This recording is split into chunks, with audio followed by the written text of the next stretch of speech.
Hello.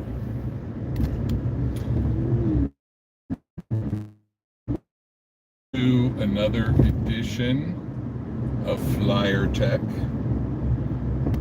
with Eric Rader and Davey Mismanage, and that would be me. So we shall be doing a bunch of flyering in an area that has been underserved by the SPTV community.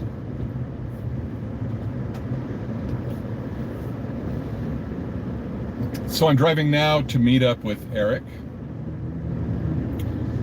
and yeah, we'll see what happens today. And I guarantee what will not happen today is a lot of drama. That's what will not be happening today, because Eric and I subscribe to the no drama school of life, of Scientology protesting. So here we are leaving Hollywood on the 101, headed into the valley. See if we can find some Valley girls. No, they don't really exist as much as before. But anyway, yeah, there's been a lot of drama in the last few days, and I will get to the comments. I will get to the chat when I stop, when it's safe. But on the freeway is not really the time to do it. So I'll focus on safety for now. But you will not be ignored. So yeah, we are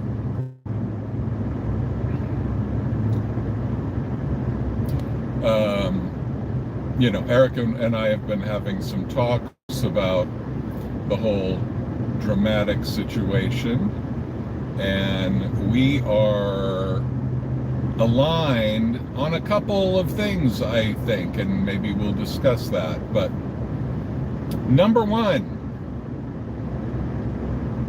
we honor and are grateful for everybody's contribution, and we respect however people would like to contribute to the cause. There's no right way, there's no wrong way to do this unless you are a detriment.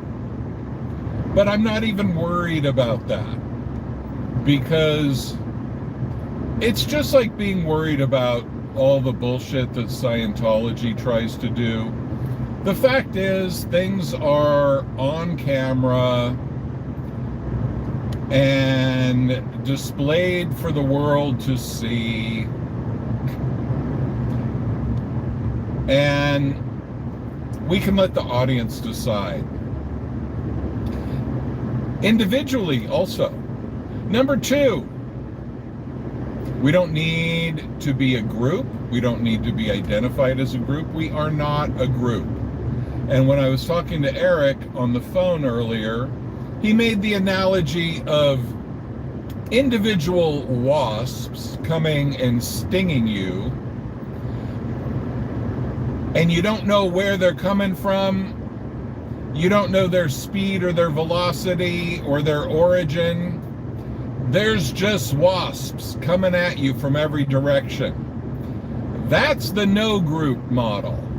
The group model is all the wasps are in the hive, and all you got to do is take out the hive. Now, those who want to be in a hive, do it, man, because that has its own benefits. But wasps don't just hang out in the hive all the time. They got to go out hunting. And that's what Eric and I are about to do today, is go on a little hunt. And so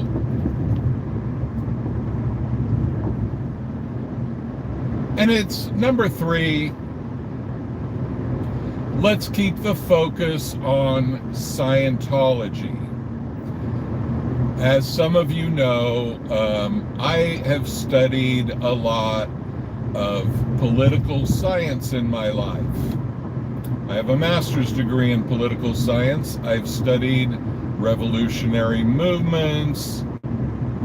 I've studied dictatorial regimes. And that's been a big interest of mine since I spent time in the former East Germany. And so it's like, one thing about revolutionary movements, and that's what this is, it's a revolutionary movement. It's not trying to cause a revolt in the government or anything, but it's trying to revolutionize something. And revolutionary movements normally get cut down by infighting. They lose their cohesion, and they become irrelevant, and the revolution doesn't happen. Oftentimes, that is because they are co-opted by the forces in power. They are co-opted by, a Francois Coster. They are co-opted the way that, oh God, what's his name? Not Render, Marty Rathbun, right? Marty Rathbun, it seems, was paid off. There is no proof of that, but it seems like it. It's a valid hypothesis that Marty Rathbun was paid off by Scientology. They made a deal, for him to stop it, to stop messing with them. And he stopped. And you could say everybody has their price. Mine is $2 million. I don't see that 2 million coming anytime soon. So, but if we're going to focus on who's good and who's bad and who's doing the right or the wrong thing or whatever, every minute we're talking about that shit, we are not talking about Scientology. And I would rather talk about Scientology. I see a lot of good in all these people, and I have not seen anything super negative in any of the people at all since I started. That doesn't mean it doesn't exist. It just means I haven't seen it. And why haven't I seen it? It's probably because I haven't been hanging out in the hive as much as some people. I've just been a wasp, floating around, figuring out where I can place my stinger strategically.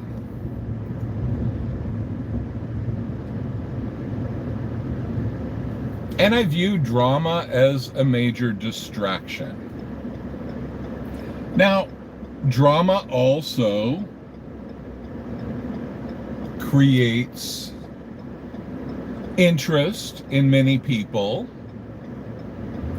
Drama is something that, that pulls the eye in, to be like, ooh, what's going on? And so I get it. But drama amongst us does not end Scientology. Drama amongst us strengthens Scientology. And I'm not pointing fingers. I'm not calling anybody out. Damn, I said I was going to meet him at 1:30, and I thought I was not going to make it, and that I was going to be fashionably late, but I looked at my clock, and it's 1:30. Not bad, dude. Oh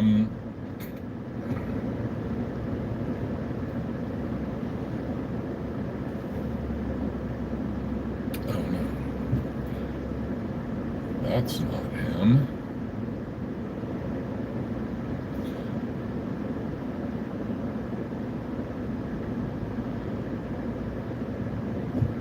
So, anyway, it's a good chance to, there we go. There he is. So now let's see what you guys been yammering on about.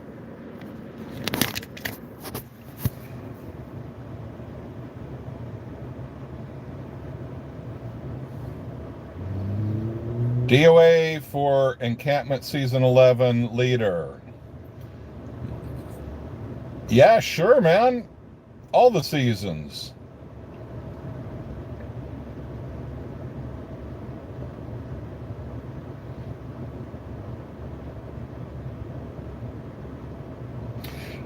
I get it, Peter. Drama brings a lot of views, absolutely.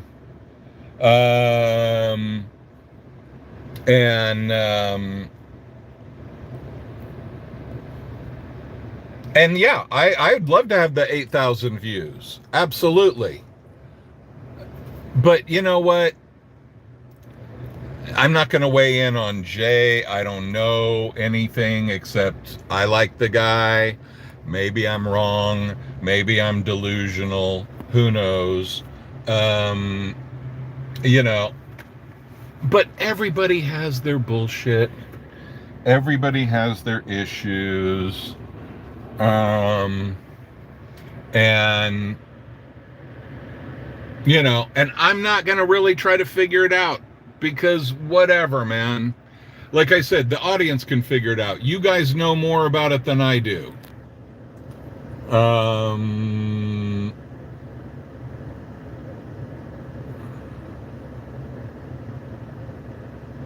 Dodge's updates are great. Yeah, I saw one of those. You're a victim of one of those mods. Well, that's why the only mod I've ever had is Chi, because I trust her completely. And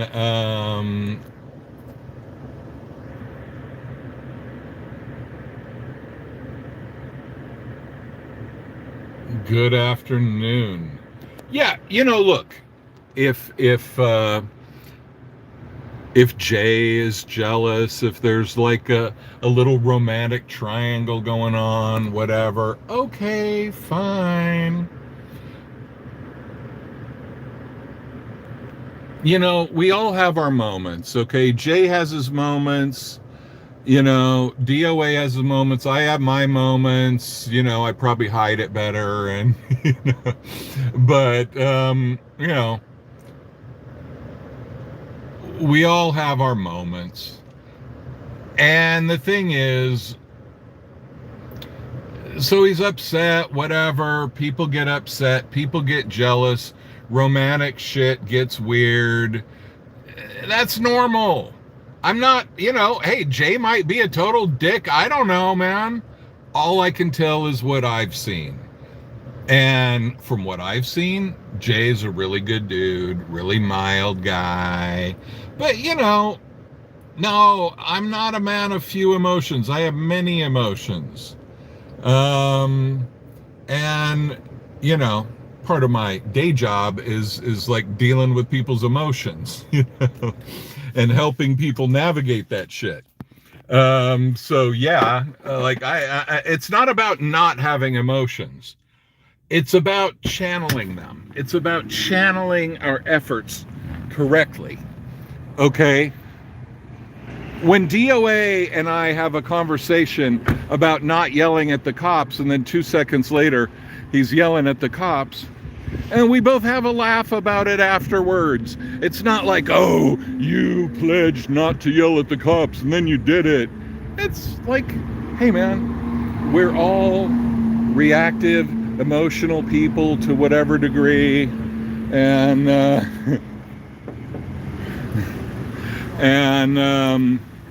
you know, we all get our buttons pushed, and nothing's gonna push buttons more than romance. Nothing's gonna push buttons more than that. So anyway, picking up my accomplice here. And we're all just having a discussion about drama. Did you tell him how you actually help people with drama in real life? I just mentioned it. I don't want to get into it too much. Yeah, but I mean, it's just that you actually are coming from a place where you actually know what you're talking about, besides being a part of it. I'm saying. Right, right, yeah. And well, because somebody just said I'm a man of few emotions or something. I'm like, no, I'm an emotional motherfucker. But he just knows how to control them. It's just not get tanked. and yeah, not get wrapped up in it. It's just like and focus on the goal. You know, Scientology is what we're here for. And we all might be assholes, and we probably are. And, you know, and so, but that doesn't have to be a part of this. You know, like if you pulled the worst moment of my life, of Eric's life, or whatever, it probably wouldn't look too good. You know, like, we all have stupid shit we've done and whatever, and you know, it's not about, I don't know, we're kind of in this era of canceling people for the worst thing they've ever done. You know, and another thing is people are going on not that much sleep. They got their you know, they're hyped up on adrenaline. You know, there's a lot of shit going on. Sorry, I'm in the glare, so I can't really see what's coming in now. But let me see if I can catch some of this. That reactive mind, yeah, man. We all need to do some auditing. Clear our reactive mind. Oh shit, but we create our reactive mind, so now what do we do? I stopped doing it. I stopped creating my reactive mind. I'm clear. That's why you think I have no emotions. Because I'm just so damn clear. I'm so concise, I'm nice. I mean, look, this all I can do is keep coming back to, let's focus on what we're here for. We're not here for, you know, who's the best, you know, protester, who is without blame. You know, we're all a bunch of crazy motherfuckers to spend all this time doing this. We have to be. This isn't normal. There's nothing normal about 24 people fighting a multi-billion-dollar group. Yeah, this is not normal behavior. Yeah. Don't take behavioral cues from us, please. You will be led astray if you do so. You know? Besides which, as my chat will tell you, you gotta stare at my nuts for about 31 minutes of every stream because I forget where the camera is. I put on that had the body one, right? And it was inside out. Oh shit! They were staring at my tits for 35 minutes. Oh, those lucky bastards! It was just move patrol. They were like, but they had never had a better time. And I was like, what? They were all just commenting on that the whole time. One person said I was dying. It said they felt like a baby kangaroo. Is that great? See, this is what grown men are spending their time doing, okay? Talking this shit, okay? On a live stream, not giving a shit who hears it. Whatever. Worldwide. Okay, normal people don't do this. Do we want some of these amazing posters? Sure. Hey. Oh, yeah. Shit, I didn't cut them, son of a. That's okay. Do you have any extra glue? Because hell yeah. Let me get one of those, because I was thinking, based on what you were saying, this man is all about stapler tech now, Oh my and God. there's no talking him out of it. Nope. But the ones that I have that are I don't need that. Just glue. Yeah. Because what I was thinking is the stickers. What I'll do is apply a little glue layer under the sticker, and that'll just double reinforce everything. Okay. It won't even be that much. It'll just be a little strip, layer.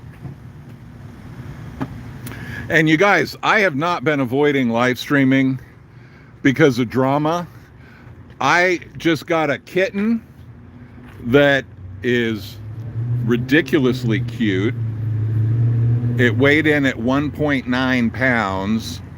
Tiny black cat for my wizardly ways. I found that essential. And I did a fast for the first 3 days of this week, Monday, Tuesday, Wednesday.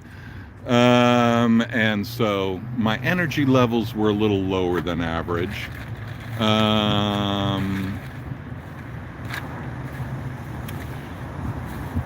Yeah, the wasp, thank you. Linda, the wasp analogy.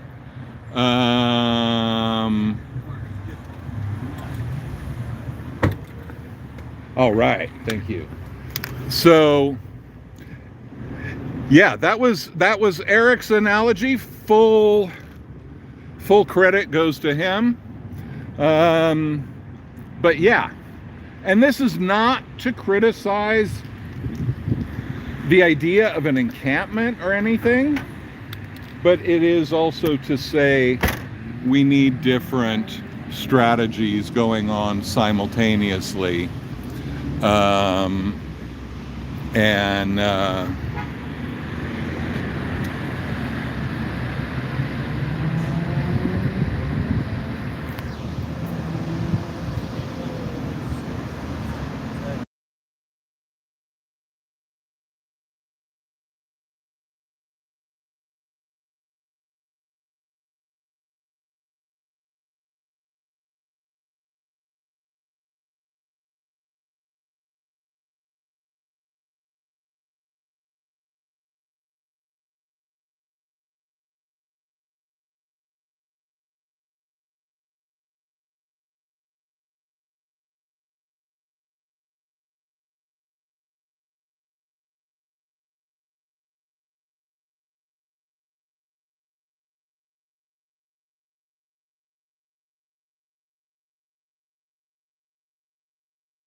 next to Davey and Sorry about you're my that. boy. Didn't know that you I did that. So that's how I feel.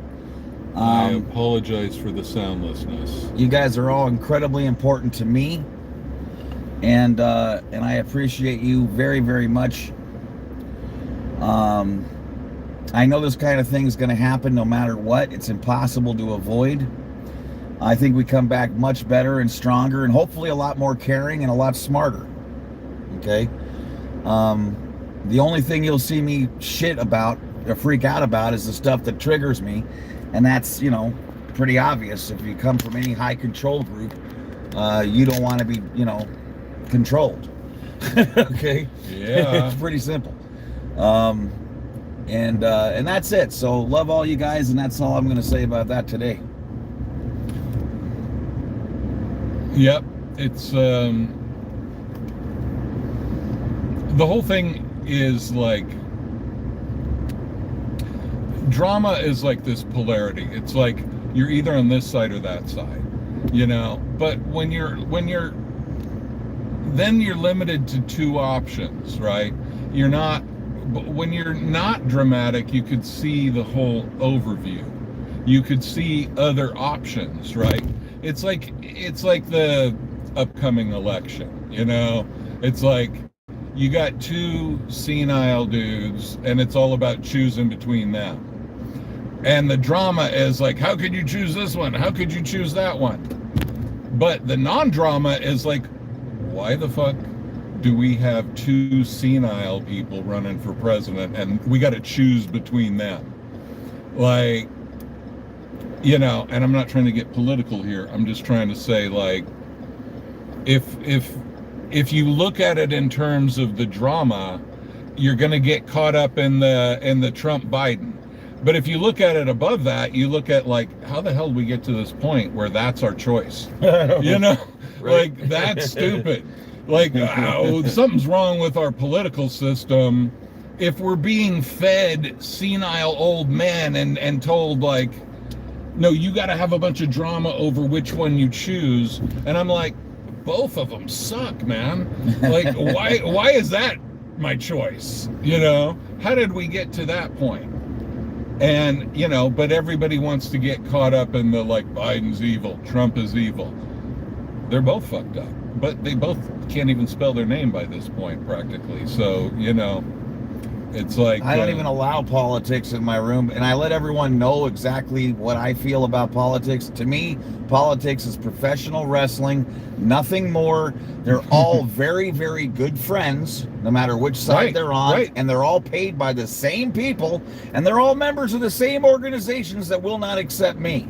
Right. So I don't give a half a crap about any of it unless it's absolutely local. That's the only place where I can make any difference. Otherwise, I say Mark Twain hit it out of the park when he said, if voting mattered, they wouldn't let you do it. Oh, fuck, what the hell? Dead end here. Okay. I guess we're going. I was just trying to go across on a street above Sherman where we came back this way before. We're going to go, what, Nordhoff or something?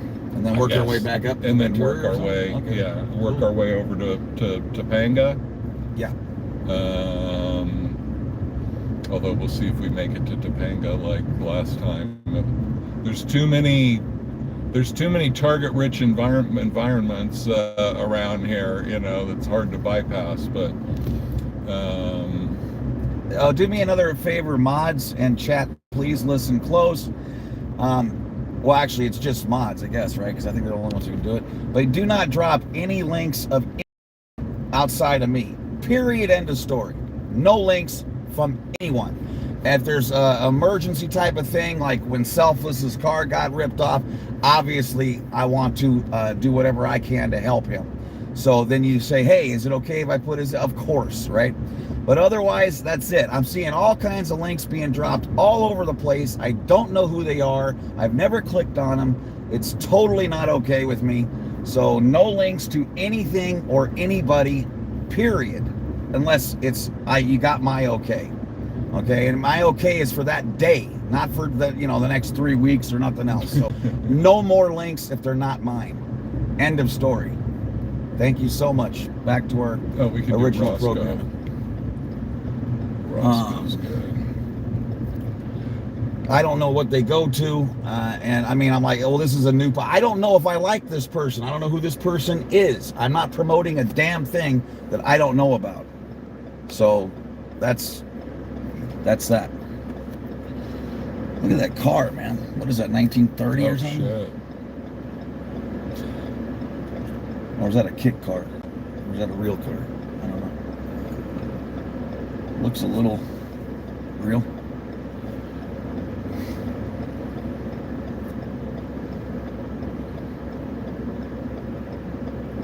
Oh, Tilty, I got the, wait till you see the picture. I got it framed up. It is so boss. With the, it's black frame, white matting. It is so boss. I forgot to, I'll bring that with me so you can see it next, my next stream. If you're against kids at Scientology, we're on the same side, period. Good summary of everything we've been saying. Exactly. If you don't like cults fucking people's lives up, we're on the same side. We got no fight. And if certain people do things wrong, I'm not shocked. Whatever. You know. But it's not. It's nothing. Nobody's doing anything as bad as Scientology. And so if we're gonna worry about them more than we worry about Scientology, you know, then we're probably getting distracted about the wrong things. And because nobody in our group, no matter how messed up or, you know, is draining people's savings account and leaving them to die. You know, like,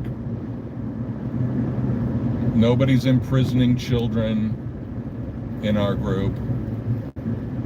Nobody's doing all this evil that Scientology does on a regular basis.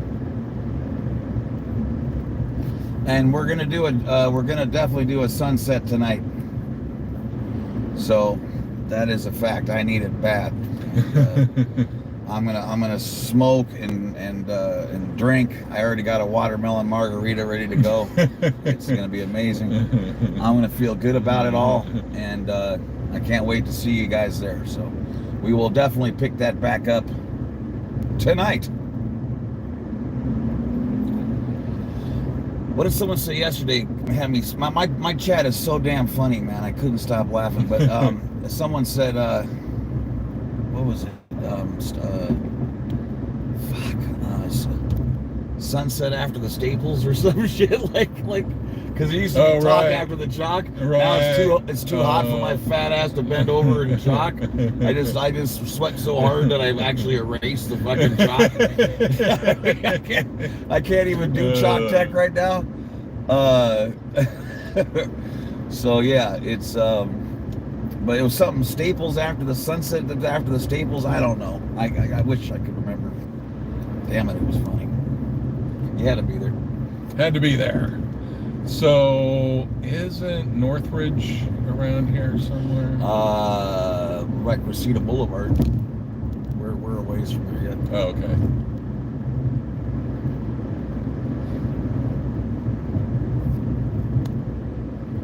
Who needs GPS when you have Eric Rader next to you? Sunset fables after the Stables. I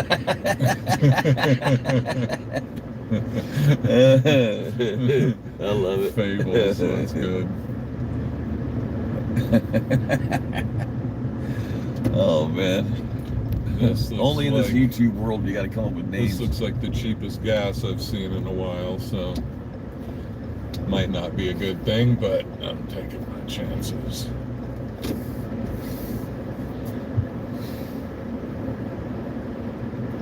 Gasoline from all the best brands. What the hell? Okay. Hi, one paint girl. Okay. One paint girl. Not really pays being the loser child. All right, Romy's here. Nice. Hi, Ann. Yeah, I love you guys, and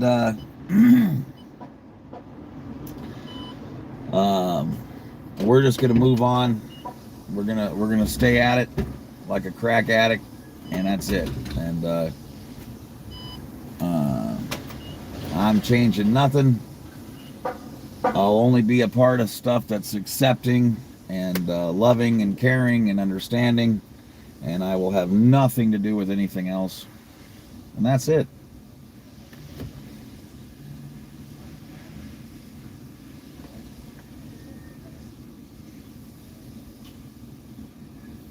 All right, Biba.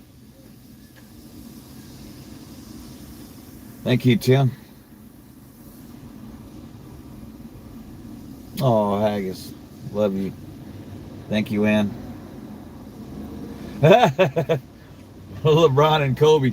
Yeah, when they... that's... we could both jump about 1.5 feet, maybe. I don't know. 1.5 feet. What am I saying? Off of 1.5 feet. With a ladder, I'd have a hard time dunking a fucking basketball.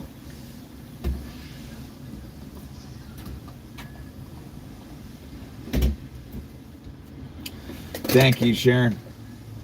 Yeah, it's watermelon margarita time when that sun goes down tonight, and I invite you guys.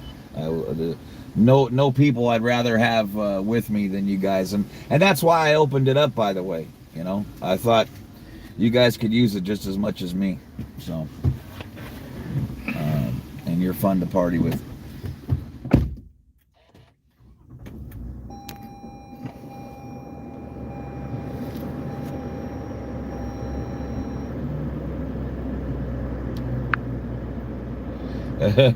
Brooke.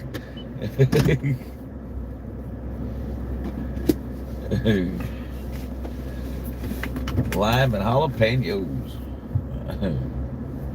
All right, Beavis got tickets to the Silver and Black Attack. Nice.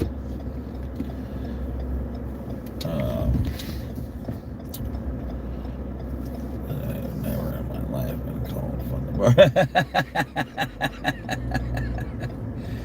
Oh, that's funny.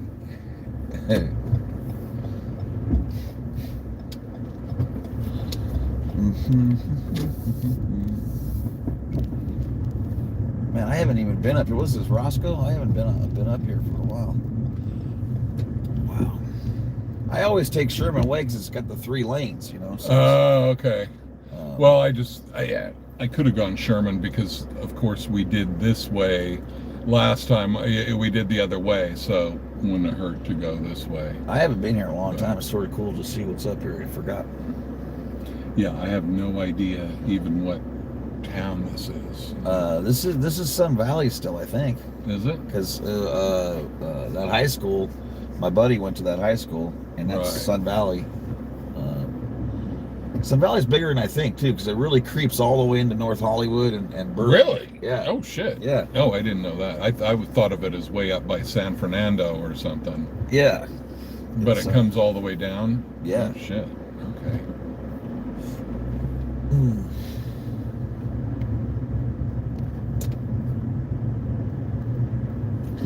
Yeah, you guys. Oh, I did. Just so you guys know, I did actually I replayed the that 30 minutes or whatever. That might have been the funniest damn thing I've ever seen. That was really hysterical.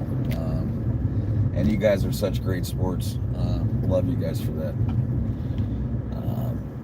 That's how you know it's an Eric Rader stream. You know, it's like, how do we know for sure this was Eric Rader? Well, were you staring at his foot or some dookie or a fence for 11 straight minutes? Then it's probably his stream. You know. But I'm getting better. But that was a good 30-minute run I had you guys on. And then you know what was funny is I did a whole block, right? And then I took it out. And then I'm like, and they're all like, oh, okay, cool, now we can see or whatever. And then I put it back in the wrong way again. So they had to go another 15 minutes or whatever without me. Yeah. But the comment like they had that killed me was the felt like a baby kangaroo. That was hysterical. But there was a bunch of good ones.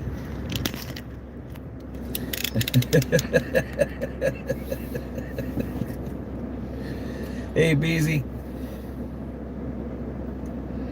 Knarf's in the house. No, but we're gonna do a sunset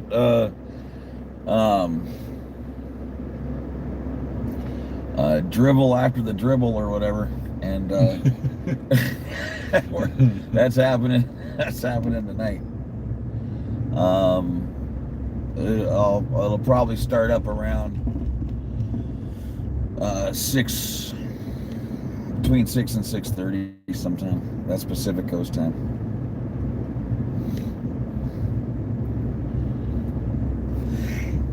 Oh, bless me. Do you feel blessed? Yep. All right. You're supposed to say bless you so your soul doesn't run away, is what I always thought was. Isn't that the fable? Like, so your soul stays I hate here. all that shit. Like all that. I'm a very mystical guy, but I'm not a superstitious guy, you know. And when That's people just what I like heard. sneeze like 5 times in a row, Oh, you can't say it every time. and then it's like bless you, bless you, No, I wait till bless they're you. done. I'm Yeah. like, okay, man, you know. Yeah, I got nothing against somebody saying it, but when they say it every time, it gets to be like superstition, fear-based, you know. I like this person said Xenu you. Xenu you, yeah, fuck yeah. That's funny. You know, my daughter was upset that I got this new kitten when she's in New York, and you know, she really wanted to be there when I got a kitten, but then she'd approved this other kitten, whatever. So anyway, she was upset, and I said, okay, you have full naming rights to my cat. And then after that, I thought, oh shit, I might have wanted Xenu or Garzok or whatever. Now that won't happen. Now I'm gonna have to get another cat. Now I'll have 3 cats in a small apartment, you know, just so I can name one Xenu. And that would be the kind of shit I would do. What did she name it? Oh, she hasn't. She's gonna come here soon, and then she's like, I can't name it until I see it. And I'm like, of course you can't. Of course you have to sit and vibe on it, and you know, let Xenu speak to you and all that. You know, can't just go naming a cat. What are the long odds that distance. she'll name it Spork? All I said is you can't name it something that's gonna piss people off. You know, that's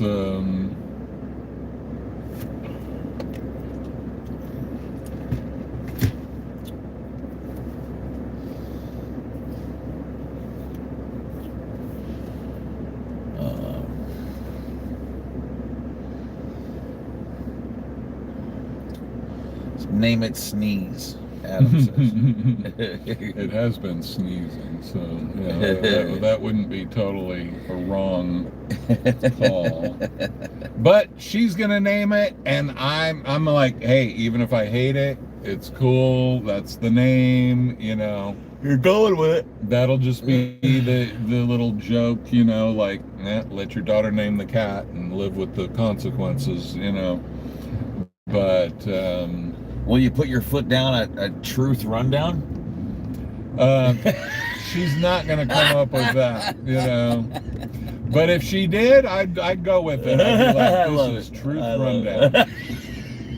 Hey, I mean, if they could name a city in New Mexico after a game show, Truth or Consequences, you know, then Truth Rundown has to be a valid option. You know? That's awesome. In other words, you're absolutely game. I love that. Yeah, I'm like, no, if I make an agreement, the only way I'm gonna, you know, if it's, hey, she's not gonna name it something bad, but you know, it's a black cat, so there are certain things that I would not allow with a black cat. Right. But she's not somebody that's gonna mess that up at all.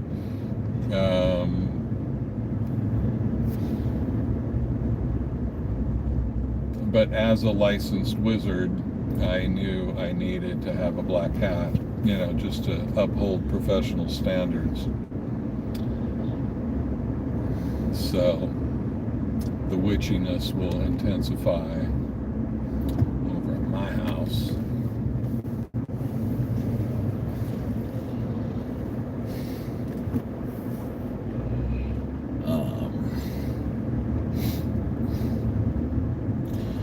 Yeah.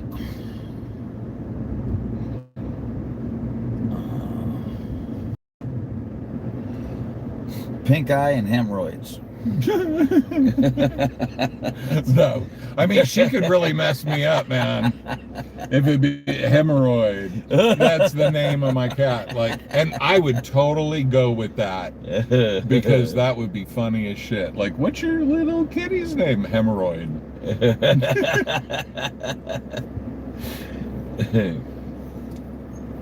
That's great. That would be messed up. But, you know, it's the kind of shocking thing I would enjoy telling people.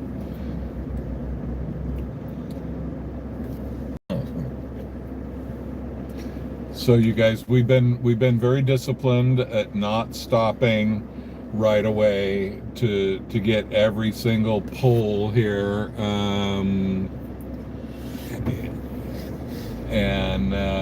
you know, make our way westwards before we get started, because otherwise we'll never get anywhere near our intended destination.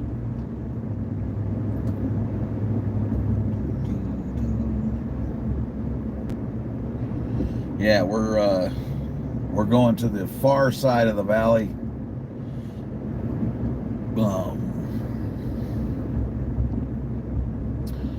But it's even yesterday I got like probably 4 blocks done. And I, you know, felt fantastic because in 10 days that'll be 40 blocks. You know what I mean? It's like it just. Well, no matter and what, the way it adds I up. saw some of your stream, the way you were doing 4 blocks, it was like 3 damn things on each pole, or whatever. I mean, you put on either side, above and below. You know, so if you did 4 blocks like that, and you hit every wooden pole on 4 blocks. On one side of the street only, or Well, both? no, I would walk up all the way. I park here, I walk all the way up, and then back this way. Oh shit! Yeah, that's a lot of coverage, man. That's great. And yeah, because that's what I was thinking. Also, is that maybe that's what we need to do is park and walk a few blocks. Yeah. I think a 4 block thing, that's a really good idea, because if we can get 4 blocks and then come back the other side. Well, we'll each do one side, and then we'll get the blocks done quick. And or I mean, we can do them both because you can't. You're not doing. Oh yeah, one could go backwards and the other goes forwards. So then we got 8 blocks. Well, I was gonna say I'm gonna be doing the wood, and you got to do the poles. Right. That's true. We're both That's needed true. here. Yeah, perfect overlap. Yeah. See, this is how, like, generals strategize, you know, military campaigns and shit. Like, you guys are right in on it ringside, seeing this genius planning maneuver. Hey man, we're gonna tape some shit to a pole. Yeah. Aren't we geniuses? I think so. Yeah, fuck yeah, we are. We're not getting lost in other bullshit. The only time I question our sanity is about 10 minutes into this when we're sweating balls, and I'm like, Yeah, I'm not 30 anymore. it is 82 degrees according to this. Yeah, but that's a bunch of nonsense. But in the Ask me what it sunshine, is. yeah, in the sunshine, it feels like 90, at least. Oof. Well, I was telling Chat yesterday, I'm like, it's 82 and I'm doing this. What happens when the summer hits? I know. Like I said, I'm going to change the name of my channel to Eric Weiner. And, you know, because, Yeah, good Lord, man. it's gonna, well, you know, it's gonna be burning a lot more calories That's the has thing. been for sure. You know, this is By the time the summer's over, I'm going to fall through my own hoop. yeah, this is 75% of my exercise routine right here, man. Just walking around doing this shit, walking up and down the street at Big Blue, whatever. You know, I'm losing weight every like- week, and I'm like, okay, let's yeah, go. not even really trying, huh? No. Just, yeah, Just working and just sweating balls. That's organically it. Yeah. happening. Yeah. Who knew, you know? Just find a cult and you'll lose 40 pounds. You know, all you need is a cult to fight. You know, That's it's like you follow your passion, you follow what interests you. I mean, that's like that's a real important thing. You know, it's who did that thing, the quote that like, when you find what you really love, you'll never work a day in your life, Yeah, or yeah. whatever. You know, when you find these things that really motivate you, it doesn't feel like work. And then people are like, oh, thanks for all the work you've done. And you're like, I wasn't working. Like, work is when it's a drag. This isn't a drag. This is fun. And, you know, we all like to feel a little subversive too. You know, I just love the fact that, like, you know, when you're not protesting, as someone who never protested before, you know, and I would hear people talk about how what they get out of it, you know, and how good it feels. Yeah. And all that. And I'm like, you know, and especially if I saw him, like maybe the guy was doing some flyer tech like I do, and I'd be like, really? That made you feel that good? Like, it just didn't ring true to me. Right. And it's me doing anything that I know wouldn't have gotten done if I didn't do it makes me really happy, because that means I am becoming that change I want to see, right? So that puts me in a really good headspace, because it's not about what can I get done today, right? This is a marathon. So it's if we do 2 blocks, 4 blocks, when you couple that by 1 or 2 months, you have an enormous amount of work done. Oh yeah. And with the staple tech, it's all going to be there. You have to physically remove it or cover it up. There's no other way it's going away. Right. You know, and I didn't know that I thought the adhesive tech was the same. And I've come to find out, going back through it all, it's not really, if it's not facing the wind, it's still up. Everything where the wind hits it is gone. Everything. You cannot withstand that wind. It gets underneath and it dries out the adhesive and it blows away. Yeah. So staple tech is it for me. And then I saw the other day, MD did some at the Blue Building when I was putting up my flyers, and the tape had already given out because of the heat and the wind. Right. It took 2 hours, and it just it had given up. So in the summertime, windy summer, boy, you got no prayer outside of staple tech. When it's 100 degrees, it's gonna dry that out. Totally.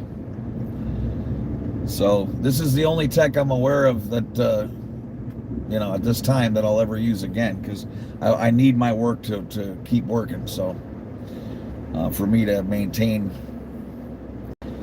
the good flow and feel. What's this airport? Van Nuys Airport? Yeah. Okay. Yeah, when you got some serious cheddar, you just go from they leave out of North Vegas and then come right to Van Nuys, and it's like, that's how Jay Leno, but he left from the executive airport right off of LV Boulevard, and it's 10 yards in, you park, you're on a plane, you're out, and he's right here, and he's home. Right. Because he never spends the night over there. Really? Nope, he goes straight the hell home. Oh shit. And he's here, it's like like an hour flight. 45 minutes. Yeah. So you probably don't even get to full cruising altitude in that amount of time, he should let me stay. Are you really getting to like 40,000 feet like jets can go if you're doing a 45-minute flight? Nah. No. Because I talked to somebody, they were like, I think it was like a flight attendant, on private jets that came to see me once and said, "Oh yeah, we fly above the what do you call it? The turbulence." Right. They fly so high they don't even get turbulence. It's just smooth sailing the whole way for them. But yeah, there's no way you're going to go that high, I think, on a super short. Maybe, who knows? It's kind of cool flying when you fly into Burbank. And the first time I did it, I was kind of scared because you just see these mountains that look like they're like 10 feet off the wing. And like it's almost like you could wave at people standing there, and you're like, what the hell are we doing? This is a little too close for comfort, man. But it's much cooler than LAX, although taking off from LAX is cool, going over the ocean and stuff. Yeah.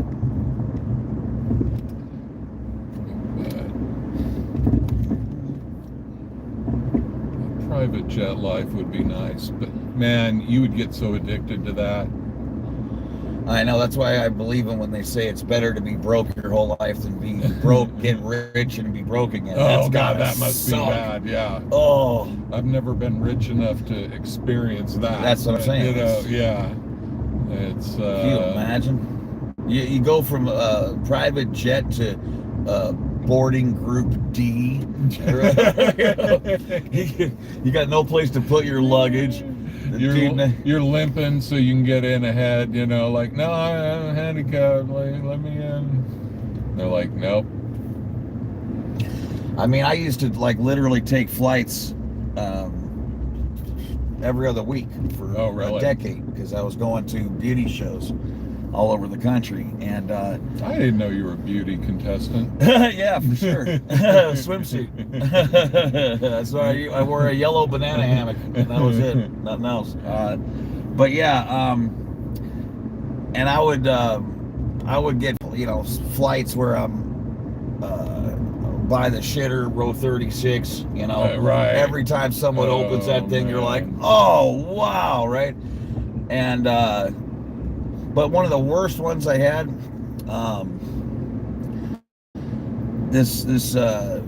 what do you call the what is it called again? The really serious Jewish people, like not the Hasidic, right? Yeah. Okay, with the ZZ Top, the whole thing. Yeah. And anyway, he had one of those black marbles, whatever. And anyway, he was doing one of these boom, boom, boom, boom, bing, ding, ding, ding, bing, boom, like nunchucks. Okay, because I guess he was nervous or something. Right. He did that shit for 4 hours. I just. Oh my God. I could not believe it, and I'm like, dude, there's got to be a prayer or something. You can hit. To put the stop on that deal. I mean, I just figured he was super nervous, and I was like, oh man, nunchucks the whole way home from Minnesota or somewhere. I was like, oh dude. Well, that's another serious cult. I don't know if you've ever seen any of the documentaries or movies about people leaving the Hasidic. No. Oh man, I don't know nothing about it. They got their shit locked down, and technically I'm Jewish. Okay, I have no Jewish blood, but I converted when my mom remarried. I had a bar mitzvah, like I lived in Israel, like so I know a little bit about it beyond the average person. But were you really serious? Like, I've had some Jewish friends, but they were the first to tell me that we don't go too hard in the paint. We just sort of don't. No, I was Reform. Reform is basically like, those people they'll eat pork. They drive on the Sabbath. They use electricity. They don't do any of that shit. Okay. It's like you go to church, you read your prayers, whatever, and you hope your kid marries a Jew, and you have a bar mitzvah. Okay. I mean, basically what it is all these people go there until their kids have a bar mitzvah.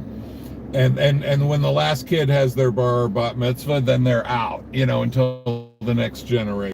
Maybe, they show up for wedding, funeral, whatever, but most people aren't that active, and it's almost kind of like, hey, we want to keep it up, but nobody's really religious.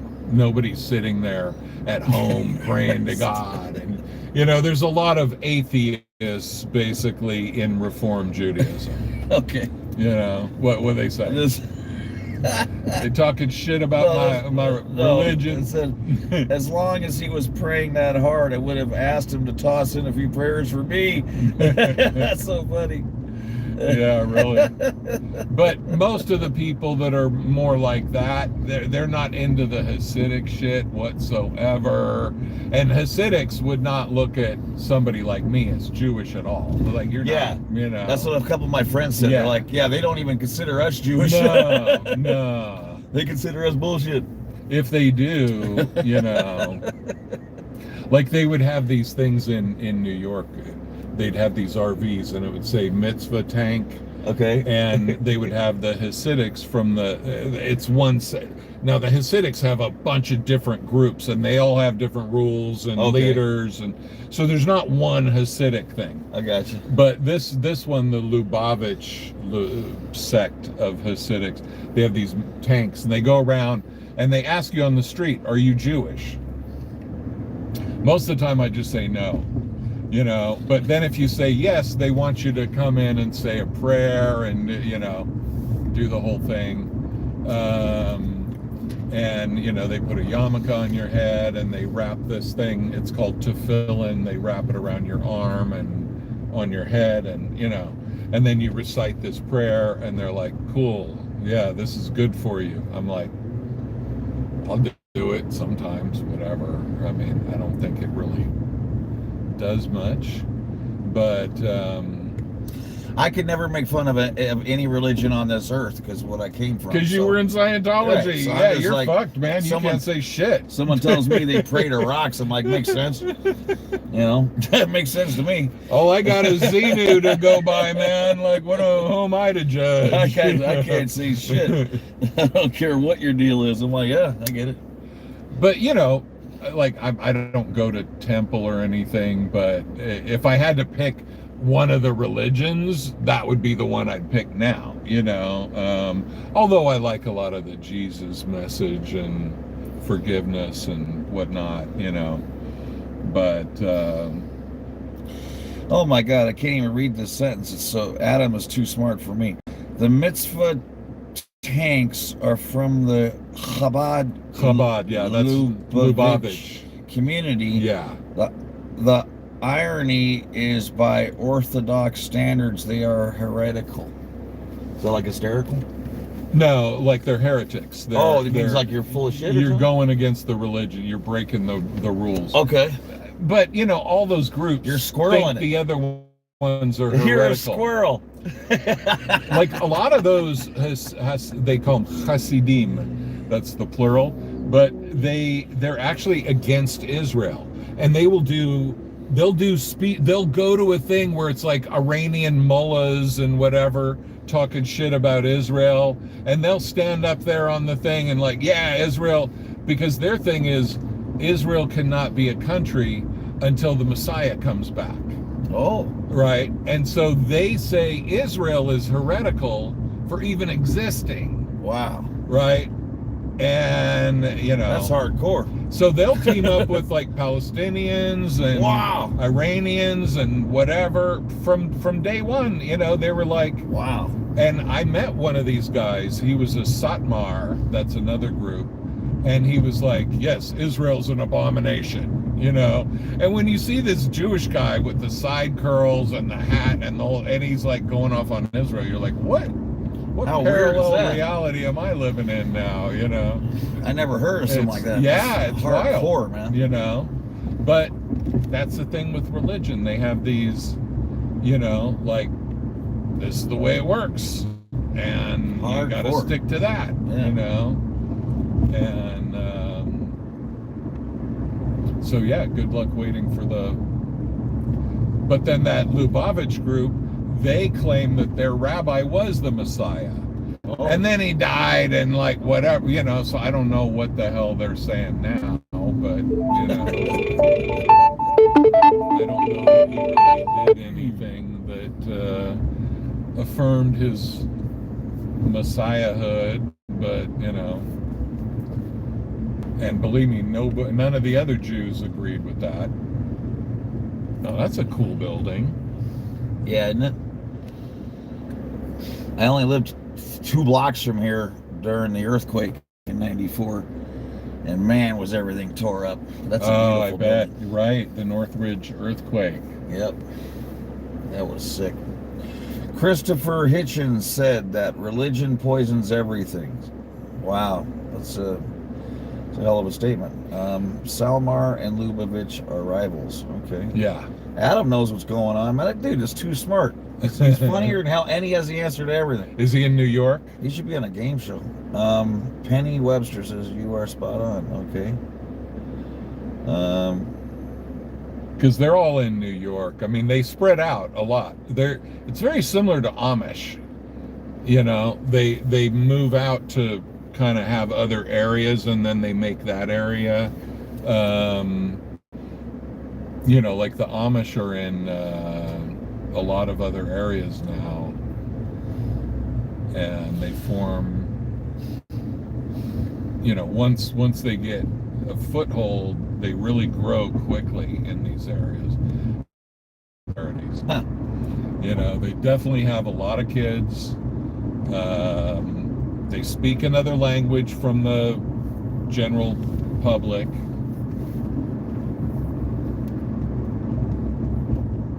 Practically dead language. Wow. I mean, how does that go over though? Like, if you're in Israel and you're standing next to an Iranian guy saying, Well, "Fuck there's Israel," not a lot don't of they just punch there's you in not the a face? lot of How does that Iranians work? hanging out in Israel saying "fuck Israel." Well, no, I'm saying he's They don't make it in, man. Hey, I'm Iranian. I want to come in and say "fuck Israel." Like, oh, come on in. How long will you be staying? That's a good point. Oh, that's funny. Yeah, That's gonna go over like shit. They don't let any Iranians. What are you here in, for? man. To talk shit. To say death to Israel, you know. I'm the here town for that, square. you know. Be here a long weekend. Oh God, that's funny. Like I knew this woman who was ethnic North Korean, but she grew up in Japan, but she was kind of stateless, like she didn't have a passport. Oh wow. And so she comes to America with no passport. And then they're like, "Where are you from?" And she says, "North Korea." Oh my God. And she said it took a bit to get through customs, you know. You got a couple questions? Yeah, you probably don't want to say North Korea. Oh my you know? God. Okay, well, what about the Israeli people who, I don't know where they're going, where they're saying bad things about Israel, but I bet they can't get back in either, right? I mean, oh no, Israelis can get into Israel, and Israelis, even if you talk shit in Iran or whatever. Well, no, you don't go to Iran if you're Israeli. Okay, so that doesn't happen either. No. I mean, in the past, if you had a stamp in your passport from Israel, you couldn't go into any Arab country. Wow. If you had a stamp. So Damn. if you wanted to go Hardcore. to Arab countries, you would have to ask for a stamp, like on a separate piece of paper, but not in your passport. Wow. Yeah. So I never thought of that. Yeah, that would be a showstopper. and man, when you fly to Israel, the way they check you, like they check everybody going on the plane. They check your luggage. Like, you know, if you go through customs and they pick you to check you out, right? Right. Well, for Israel, they check everybody out as much as like when they pick one person out of 100 for custom. In Israel, everybody, you sit in a private room getting interrogated. Damn. To get on that plane to Israel. Everybody does. Wow. And you could be Hasidic, you could be whatever, you're going through that. It's not like a long interrogation or whatever, but it's like one-on-one, sitting down at a desk, being questioned. So what are you doing? Where have you been before? What, like, and if they find anything suspicious, that interrogation could go on a lot longer. Or you could be denied or whatever. I only been through that once coming back from Dublin. Yeah, what are you going to smuggle from Dublin? I don't know, beer, some whiskey or something. But the Yeah. guy asked me like about a couple of my buddies I was there with, and he's like, "What's your friend's name? With the long hair or whatever." Right. And then he goes, "What did you guys do like yesterday or something?" And I fucking drink beer. We're in Dublin. What else are you gonna do?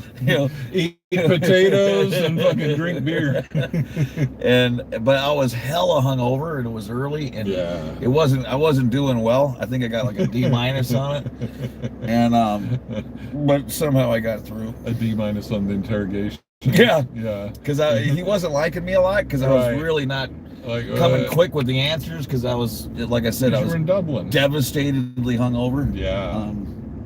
And I was like, I just want to get on the plane and go to bed. And what did you do? And then he asked me some other question like, what's his favorite food or something? And I'm like, I've only known him 45 years. I said, I don't know. Cheeseburgers. I mean, I just said something. I don't like. There's a lot of questions I can't answer with my best friends in the world. Yeah. Because I never stopped to think about it. Like, I don't know, pizza. The fuck I know. Yeah. But yeah, so I did get picked for that one time. Yeah, one time I got checked and I was smuggling in Cuban cigars. Uh-oh. And but I had them like stuck in my socks and whatever. And so they only searched my luggage, so they didn't find the damn Cuban cigars, I've been laughing since I'm a kid about the airports trying to stop drugs.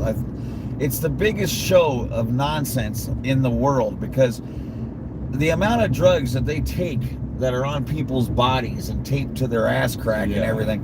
You couldn't keep North Hollywood partying for Memorial Day with those drugs. Yeah. The drugs that we need to keep the country moving come on 18-wheelers and on huge buses. I mean, on huge ships, transport ships. Yeah, it's for sure. And everybody knows it. The whole reason for the military and for the alphabet groups is so they can move drugs and people wherever they want, and it's no big deal. But it just cracks me up. Like, we're doing our job. We got that over 7 ounces of methamphetamine. That won't keep Laurel Canyon going until Thursday. Yeah, right. What? Well, anyway.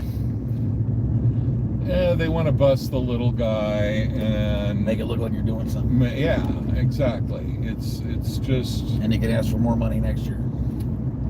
That's it. If you don't spend it, they take it. So you got to spend it. I mean, you start looking into the CIA running drugs and whatever, and life gets a little dangerous all of a sudden. Of course, they don't like anyone to mess with their deal. That's for sure. But I mean, when you do study, you find out that's where all the gang. Where the hell is a gang? Hanging out on 118th in Vermont. Gonna get 700 pounds of cocaine. You ain't cooking that up in your house. Right. You blow up the entire block before you got anywhere near it. So yeah, anyway, but back to cultiness.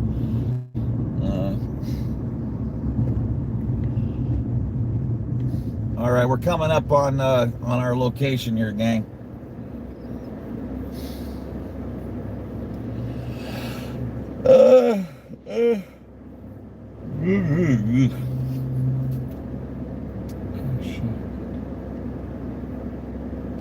There's another CarMax, like, unless this is the one, there's another one, like, oh shit, this is the busway? So that's Canoga right there? Yeah. Oh shit, I had no idea we were this close. Okay. Because I was going to say, yeah, there's a CarMax by Canoga, like, we can't be there yet, are we? I guess we are. You be well, Tilty, and you're gonna get 100% better when you see the frame I have that picture in. It looks so cool. So sleep on that.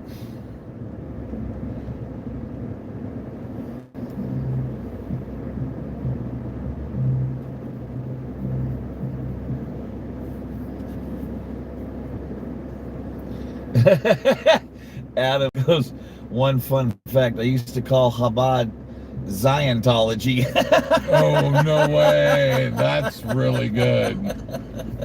That is really good.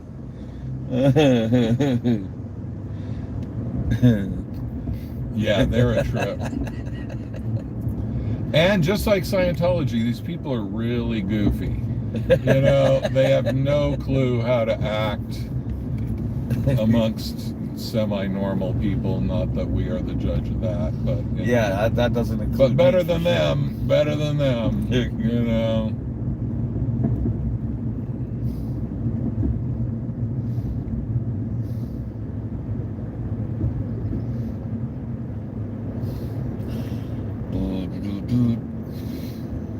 Owen's Mouth. I always thought that was a really weird name for a street. Like, how the hell did that Owen's Mouth? Yeah. How did that get invented? Should we get one of those hats that has an umbrella on it? That seems like a good idea. Oh, well, you know, only if we want to be fashionistas. Fashion forward. Know, like. All right. Topanga Canyon Boulevard. Here we are. And we're going deeper? Holy shit. We're only going to get a couple blocks in.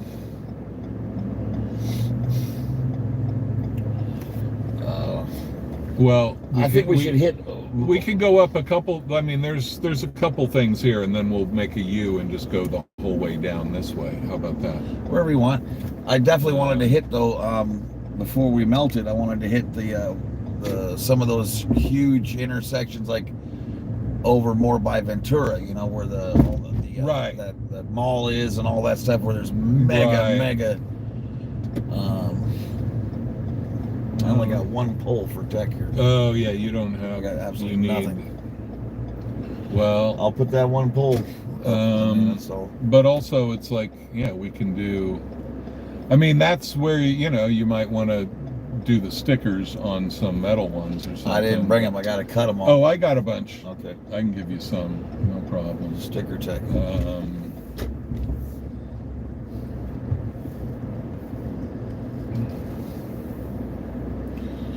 You know what I really want to try is that shaki or whatever. What's that Jewish breakfast that looks so good with the eggs and tomatoes and? Oh yeah, that's Shak-taki Israeli, like shashuka or what's something. What's it called? Shashakta or something? I forget.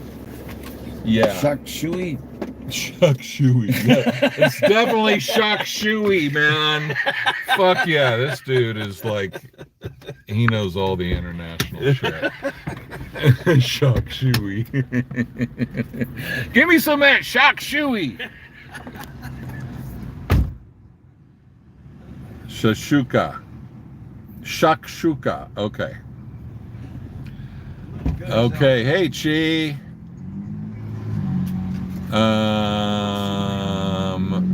I agree about that bilingual. Yep. Don't forget to hear the button. Yeah. Thank you. Thank you. Thank you. Yes. Thank you. My cat is, yeah. He's going to be a great asset in my wizardly pursuits.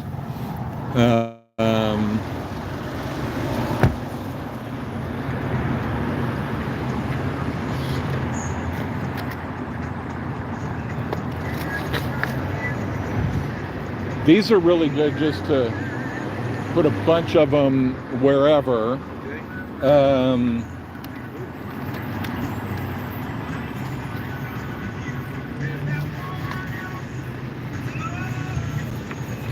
Pick some of these. Those are stickers? Okay. Yeah, those are stickers. Wow. That's awesome.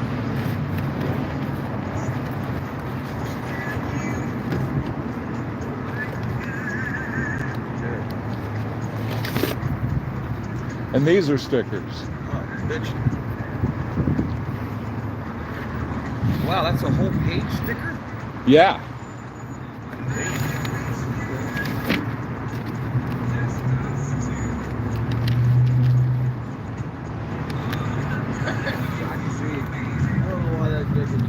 Let me see. Let me get you guys up here on the get you guys on the tripod up here.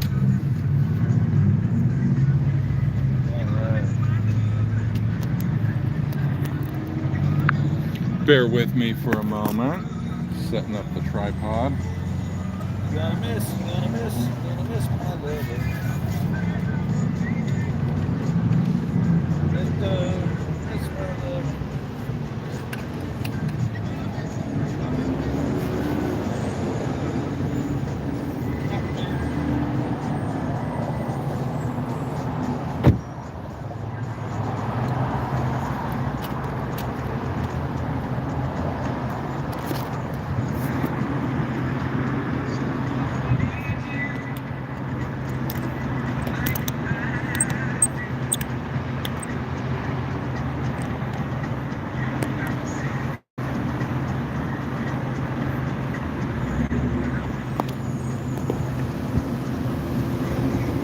All right, everybody. Here we are in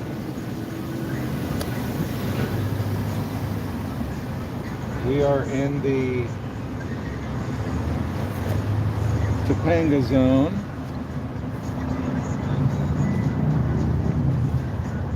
And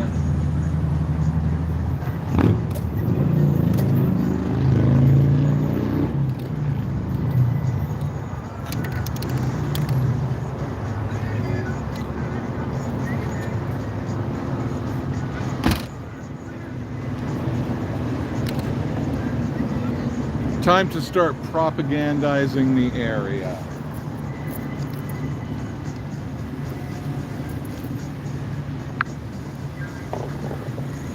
Follow me.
Scientology traffics and abuses children. Oh, let's plug this in. Yeah. Tell me if the sound gets any worse because of that. But might as well get the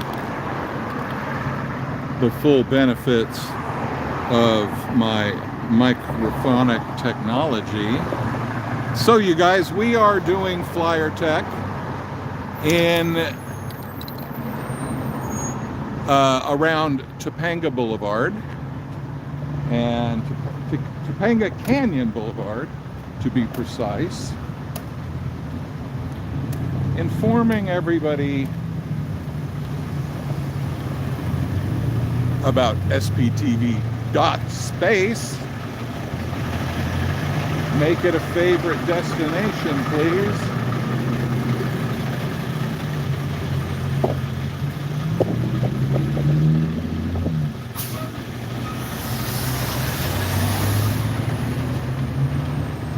So let's do another one for this side of the street.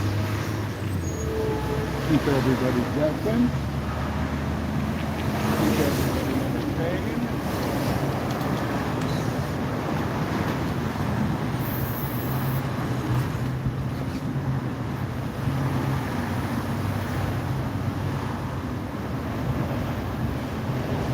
Keep everybody entertained. Keep everybody educated. This education project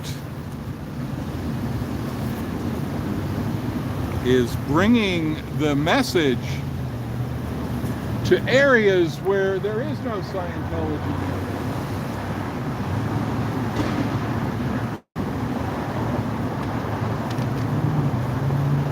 Everybody who lives near a Scientology location, well, they already know the deal. They know it's bullshit. They know they don't like it being in their neighborhood. They are fully aware.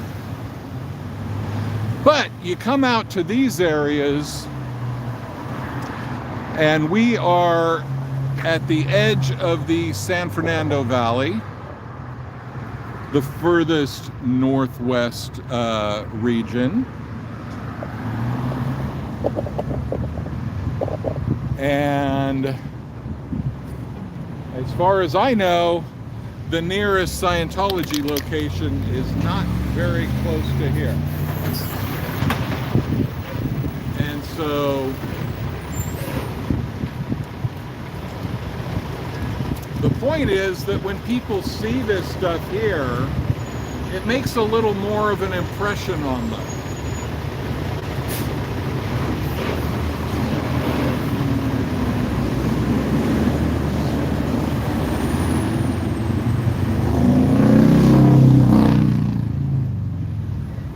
It's still important to do it in Hollywood.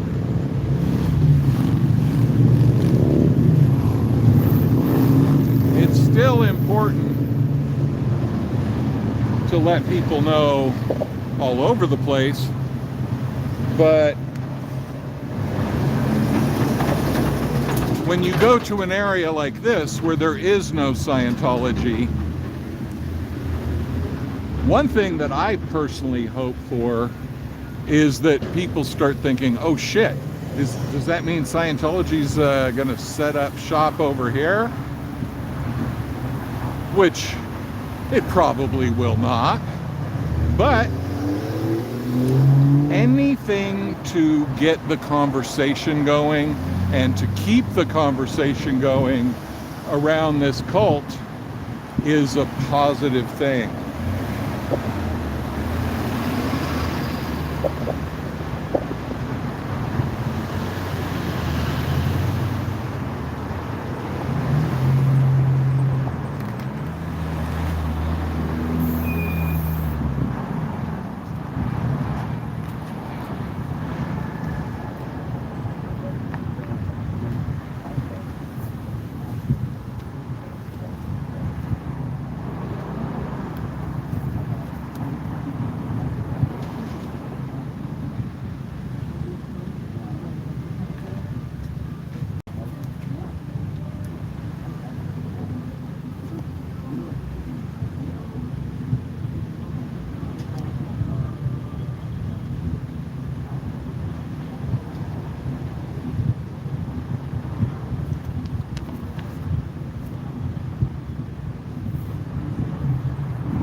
Some of these are really hard to peel off because they line up so much with the edges. There's not an extra edge to get the peel.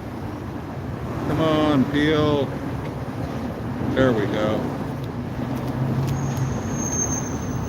Get a job. Get a job.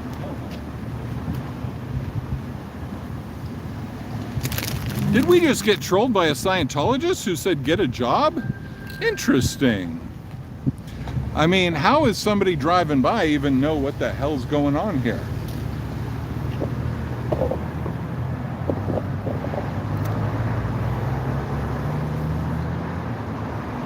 Maybe the cult is on to us.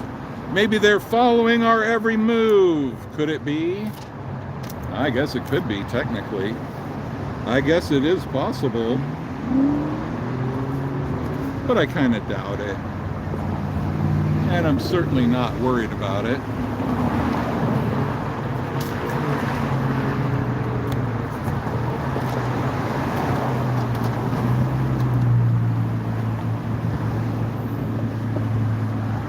But interesting nonetheless.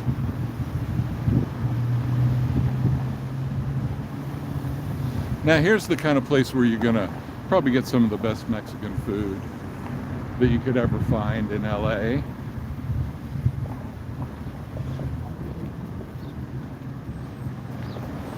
Can you feel the authenticity?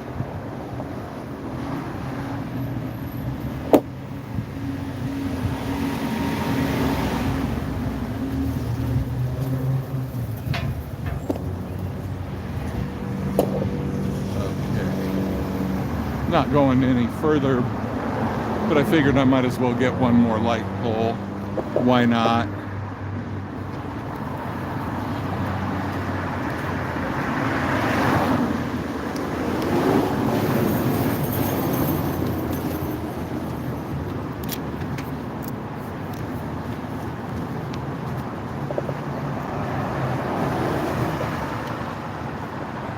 So I'm going to go over to the shade here so I can go through the comments and respond to you guys.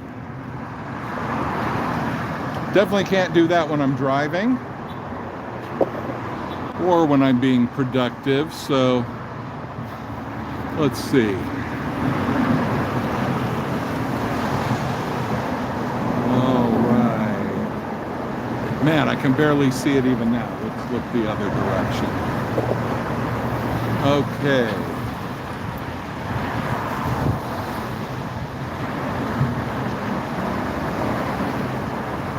Suppressive gentleman, guilty.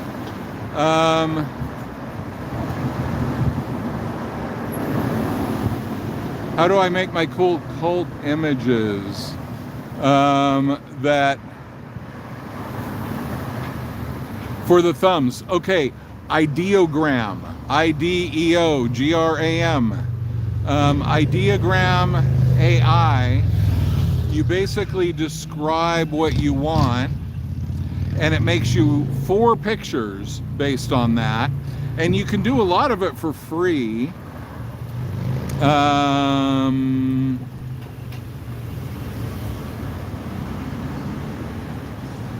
They will see the signs, and there's even a chance they'll speak up about Scientology. Absolutely, that's what we're hoping. Eric's looking for me. Okay.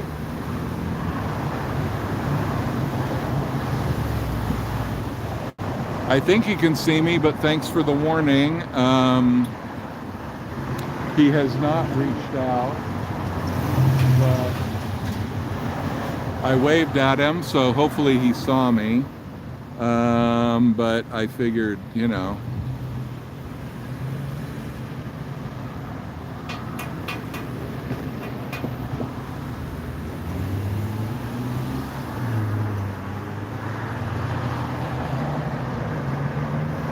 Yeah, you're right. That's cheat. Yeah, I'm pretty easy to spot.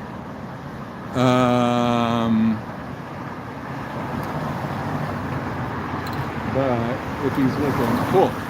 Okay, he just waved back, so he knows where I am. Excellent.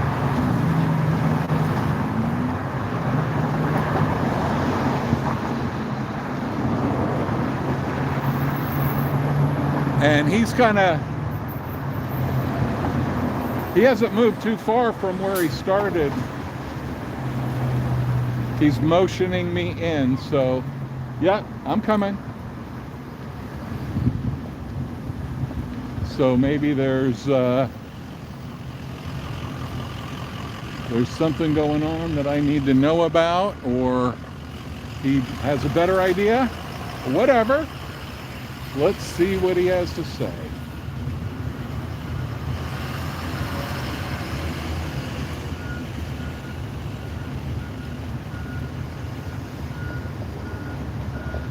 Anyway, let me turn you around the other way. See some of my handiwork. sptv.space.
I just walked to the end of that parking lot. I couldn't find it. I got nothing to do here. Oh, okay. It's the worst stop ever for me. Okay. We'll move on, no problem. Your first sticker was already coming off. Yeah. I went like this again, but the heat. Damn. You gotta, Well, the center will hold because I glued it. But the edges doesn't sound good, yeah. this heat is the death knell. It's an adhesive. The heat and the wind.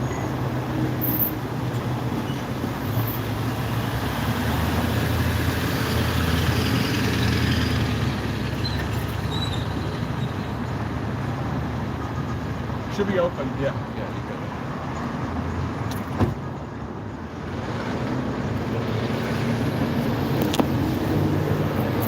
Okay, time to go to the next stop.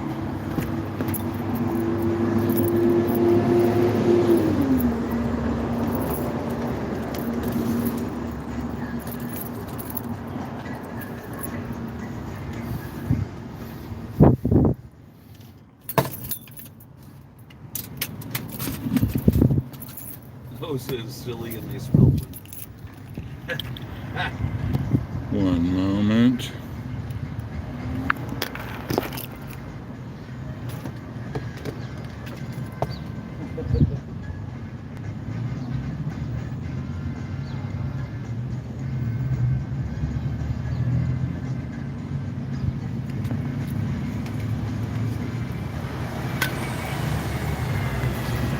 Okay.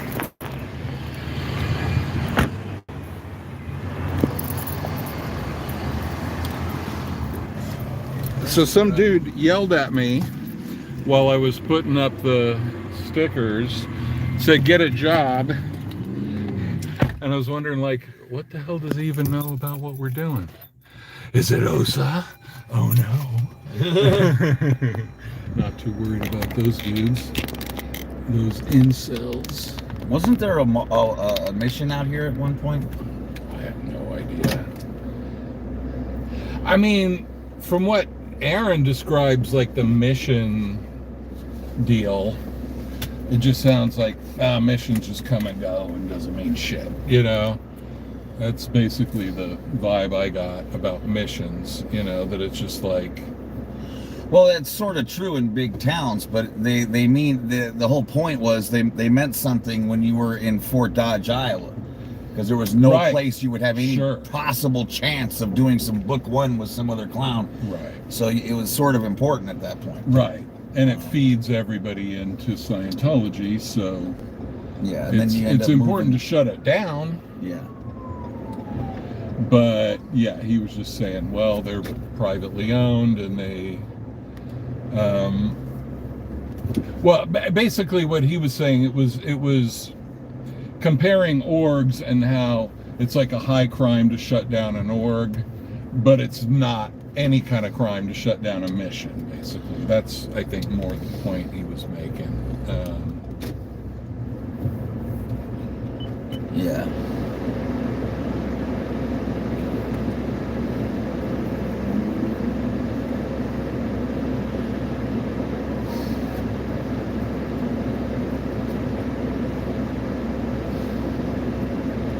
I should get another one of these tack hammers or whatever this is called. So if anyone else wants to do that kind of tech, it's available. Well, I'll get one eventually. I just want to like use what I got. I think in the winter you got a shot. You know what I mean? The wind is still better in the winter. The wind is still the ultimate enemy, but right. Heat and wind, now you're drying it up two different ways. I mean, the adhesive's got no chance, Right.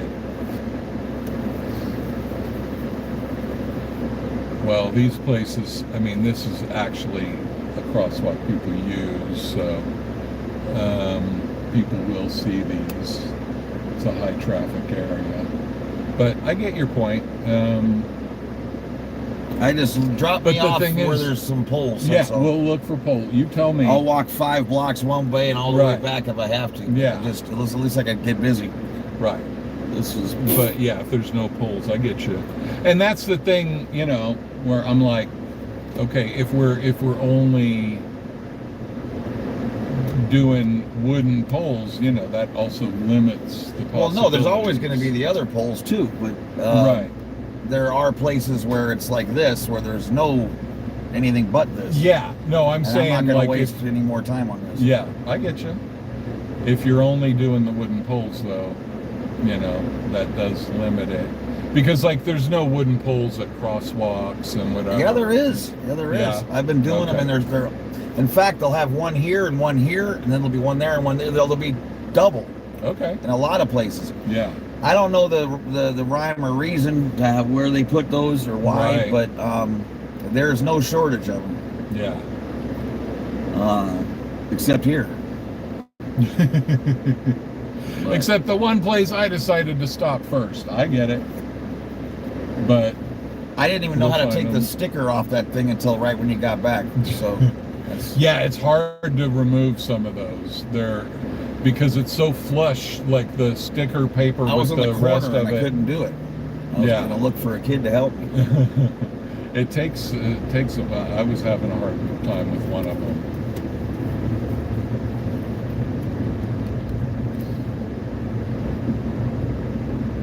I got a couple stickers up. That's it. I mean, it's like I say, it's only after going back past, and I saw the stuff that was out of the wind is still up everywhere I put it, but the stuff that was in the wind, they're all gone. So I'm like, okay, yeah, you convinced me. But I know there'll never be a day where Staple Tech fails me, because unless there's absolutely no wood on this entire boulevard. What do they must just the wires underground here? Is that it? Because this was done so much later. Maybe. I mean, a lot of Europeans that I've talked to, they're blown away that we have electric wires above ground. Oh yeah. Because it's all buried there, and they're like, that looks so weird. It's like so old-fashioned that you have the electric lines.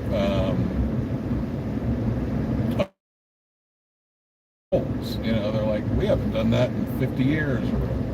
But, they got the benefit of having the whole continent bombed to hell and then rebuild new. So. Hey, Brisker, thanks for dropping by, and I can't wait to see those new flyers, too. He's got flyers coming with to get the mayor's attention. Oh, nice. That is so good. Thanks, Mr. Marisker. Yeah, man. Maybe Topanga's just a no wooden pole boulevard. Because you see these ones crossing? I saw that back there. you see the electrical lines crossing over the boulevard, right? Yeah. But it's not running parallel to the boulevard. So maybe there just aren't. I never stopped to think about that. That's sort of crazy. I mean, maybe this just ain't a good boulevard. Maybe. It's okay, because, I mean, we can go all the way down to whatever, to one of these other boulevards, and then we can just cross the valley again, and then we'll have more. Hi, Viv. I'm gonna do some flyering with Sir Crepitus in Santa Ana, I think it is, and Cool. that's coming up. But please keep, any other comments, you know what I'm saying? You know what I'm talking about, out of the chat. If you want me to know something or whatever, that's all good. Just email me, But I see two. Okay. It's twice what I had I'll before. get the metal ones. All right. Some shades we can get here. Alrighty. Okay.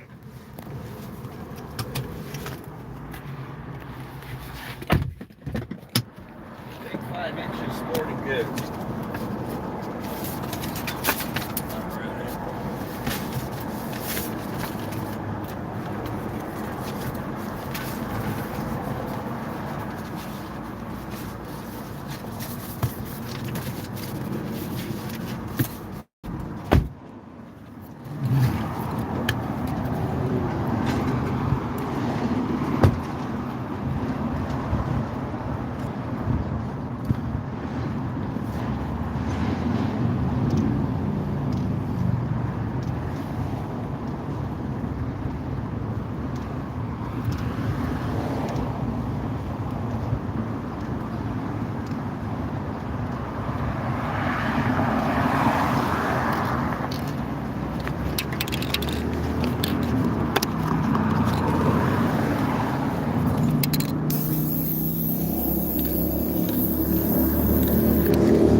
Yeah, I should have brought the tripod along for this, but I figured it was a quick in and out of the car.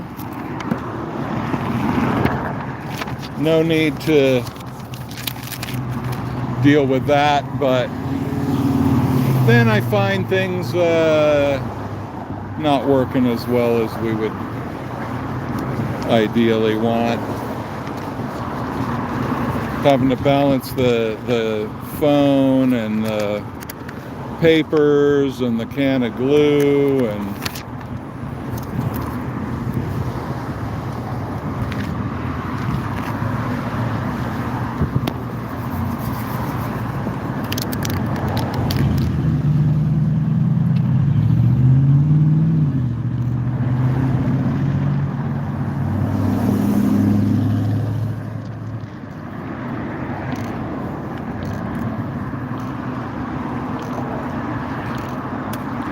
yeah, the hammer thing, it does look like a very good idea because it's also really quick.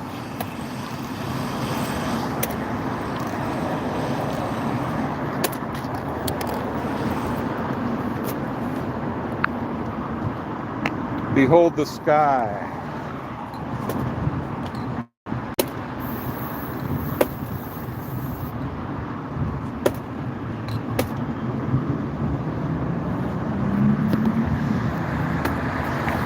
Uh-oh.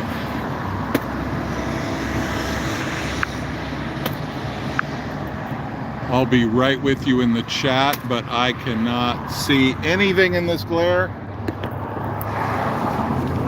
So let me get this one up. This is the hardest one to peel.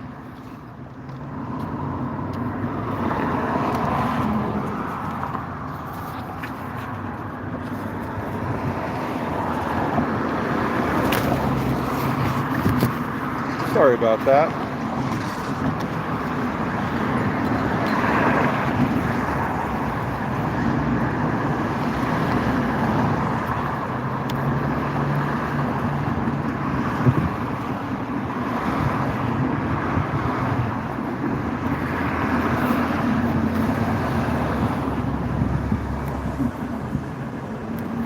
There we go.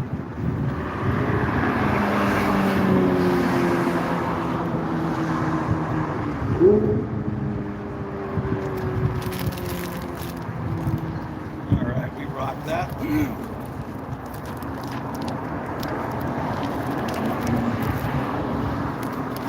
Sorry, I covered your little one there. Oh, it's all good.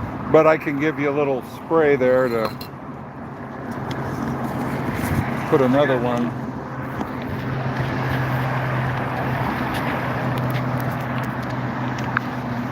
Right.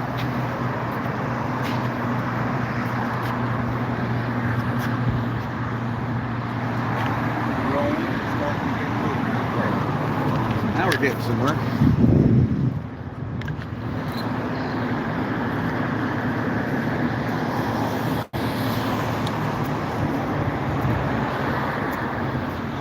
Anybody that sees that up here is going to pay a lot more attention than anybody would in Hollywood.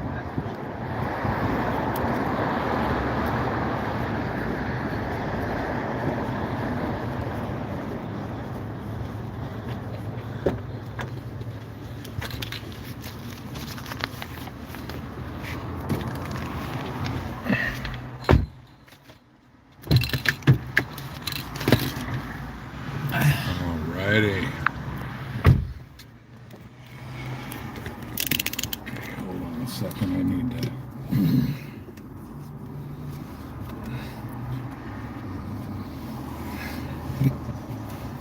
Can you imagine if someone blind was on my stream and they were like, "Are you doing bench presses?" "No, I'm getting in the car." It's a very exerting activity.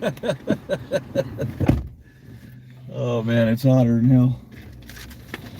Yeah, especially when you're getting in and out of cars, when you're trying to figure this shit out.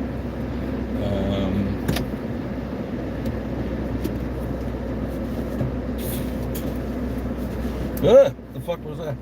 Oh, nothing. Blew out of the air conditioner. Okay. I thought it was a bug. I keep bug. insects in my air conditioning never know when you'll need system. one. Yeah, you never know. Protein, man. What if you get like a Pure protein.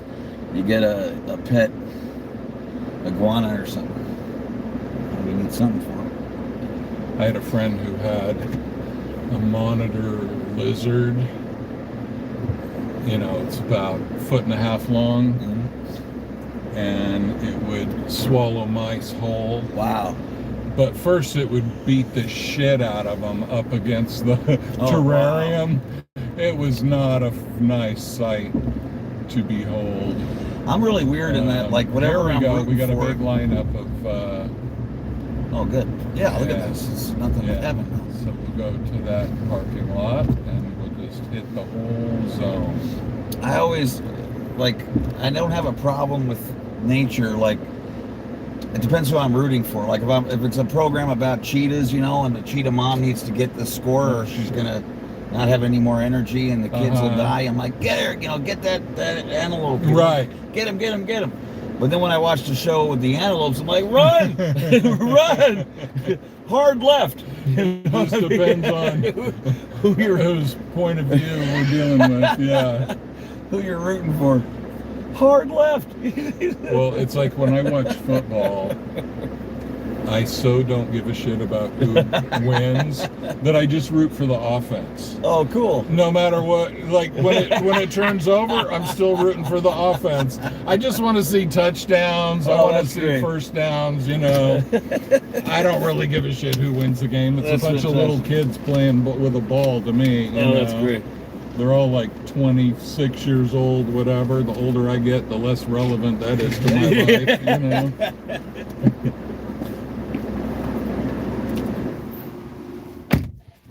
So everybody, we have a target-rich environment. I must relate to you that we have, after a long period of zero. Yeah, all we're doing is kicking ass now. Yeah, they yell, get a job when we're doing flyering, but they don't say get a job to Scientology instead of abusing people and doing all the bullshit they do. Nobody's telling them, go get a job, right? They reserve that for us. Here we go out into the heat of the day. And it is hot. I am sweating a little bit, must admit.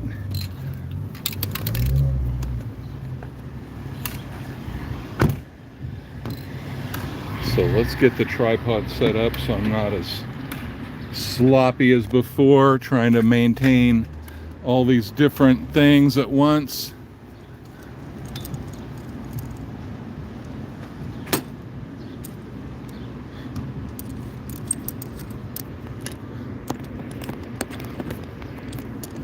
Okay, here we go.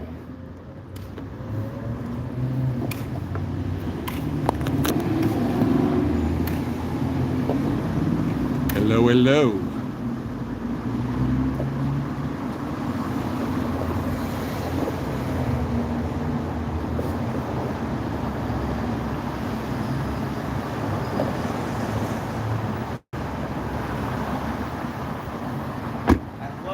Incredibly random this is. Yeah.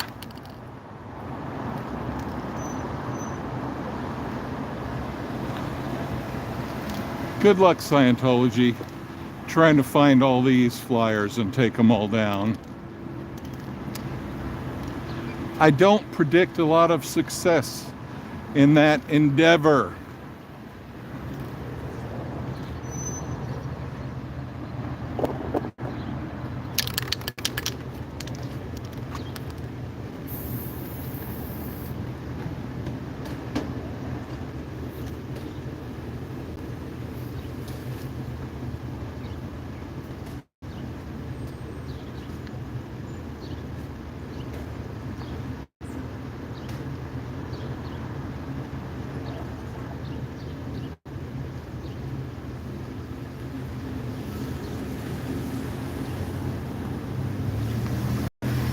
Now I can only hope that back home at my house, I can only hope that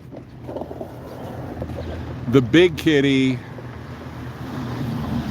is not eating the little kitty right now, because they have not fully acclimated to each other.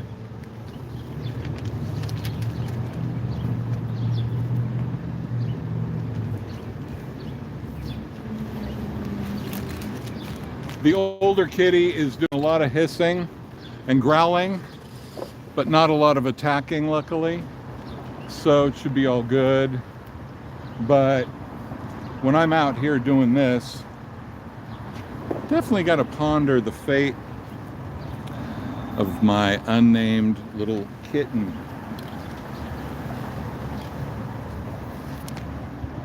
So you guys, we are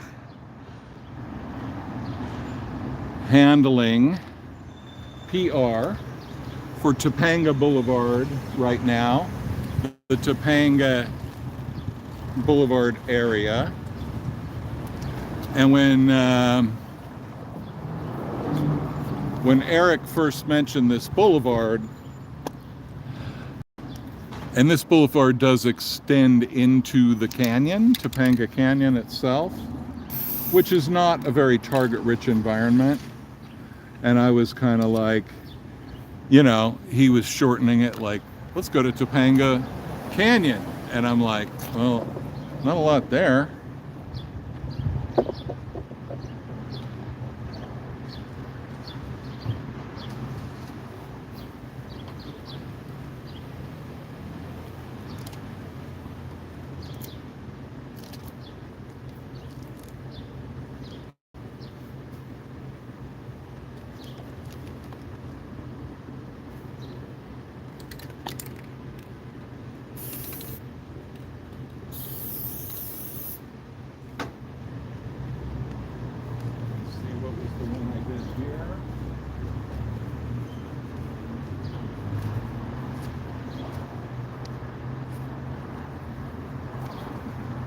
We do need to keep mixing it up.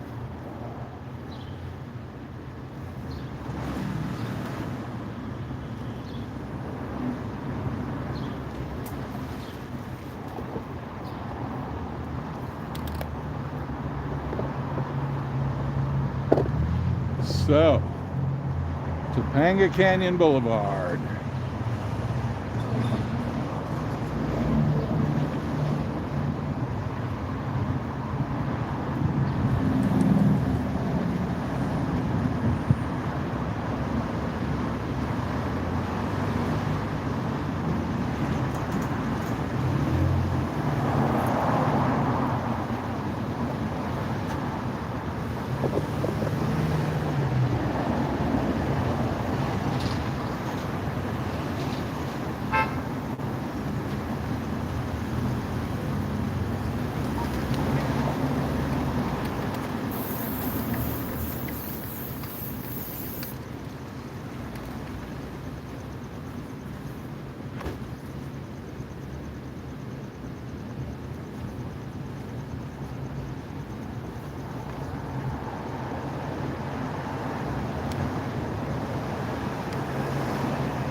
This is so hard to remove.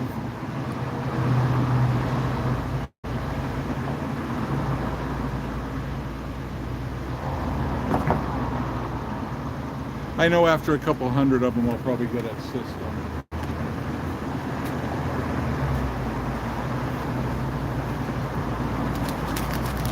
But that is a great flyer.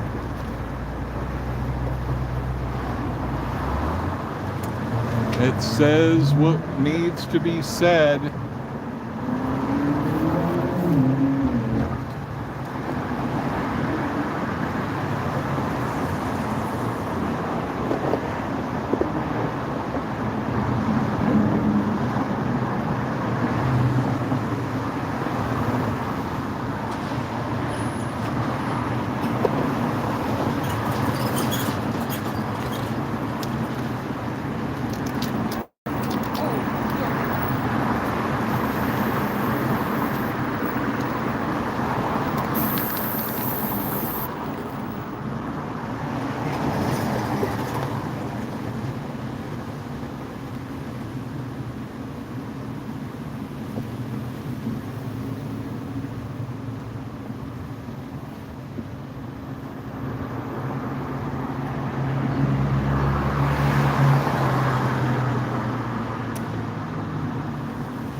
Looks like we got a bus stop this way, so.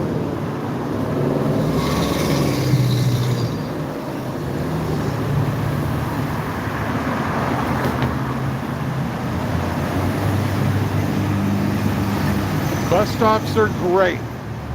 Anywhere where people have to linger to be able, you know, where they have to wait for something and where there's nothing to do but read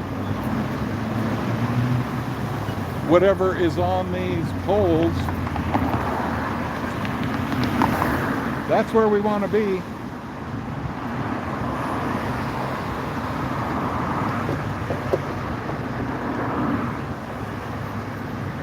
Oh man, don't tell me I left the damn thing. Okay.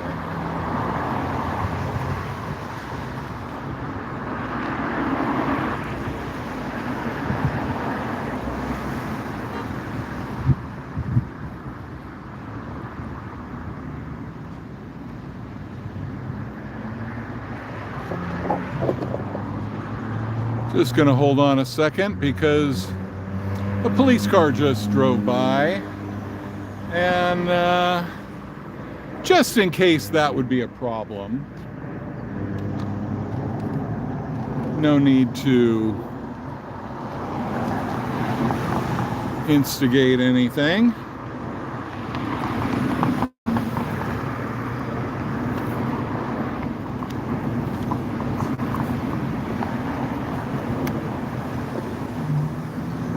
And I left my glue back there.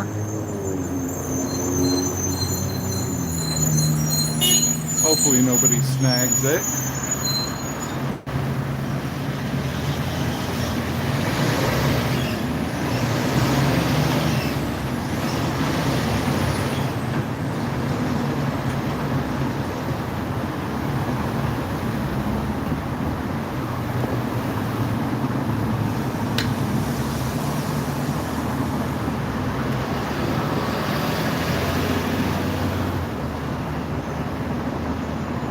Oh man.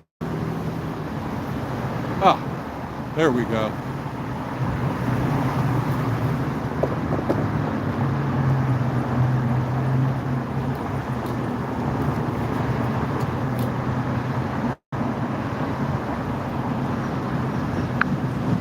So let's see what everybody's talking about.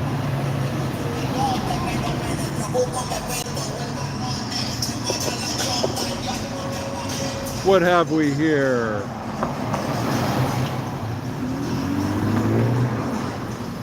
Let me go back a little ways.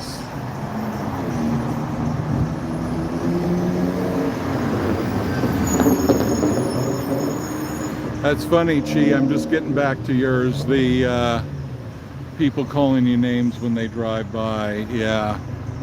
It's well, you know, LA is kind of a lonely place where people go from their car to their house and might not encounter anybody otherwise. So there's a lot more communication coming from cars than in some other places. Yeah, impossible. Yeah, ideogram AI, that's how I get it. And if you wonder how to use that ideogram AI, all you have to do is just watch any, just do a YouTube search for how to do the commands. But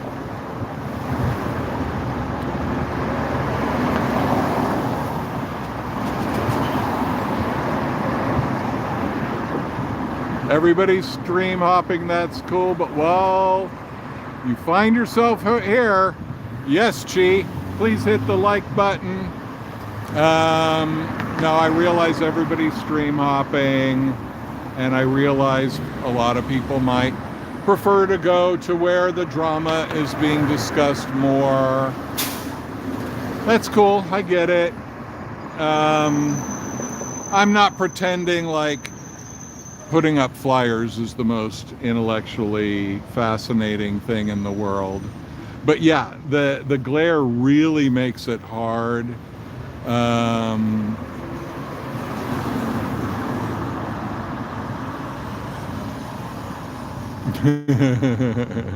There's an X after the size. Yeah, you're aware of the situation. So it looks like Eric found an incredibly target-rich environment in terms of one wooden pole after another right up there, and not so many others. So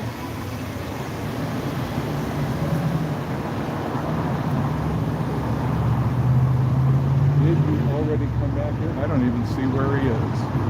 Maybe he's in the car already. But maybe not, because that would be very hot. No, he's not. Okay. Whoa, shit. Kicking my own thing here.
Bringing the message of Scientology to the outer range. You're getting sick of the drama? Yeah. You know, I don't even know enough about it. And I agree, if anybody's doing any bullshit, you know, everybody kind of needs to know about it. I get it. You know, I'm not saying ignore, you know, seriously negative things. I'm not saying, like, you know, hide under a rock and pretend like it's not happening or something. I'm just saying there is a thing that happens where people get so focused on drama and division that they lose track of the purpose of, you know, what they're really doing, what they're here for. And we don't want that to be the deal. You know, we want to stay focused on Scientology, and we want to realize, like, everybody has their issues. Everybody has their own reactive mind that they can choose to not create anymore, and they can become clear and save the planet, so we can all go to Target 2 and hang out with L. Ron Hubbard. I mean, that's what we're all working for, right? That's what we're all praying for. Praying to L. Ron.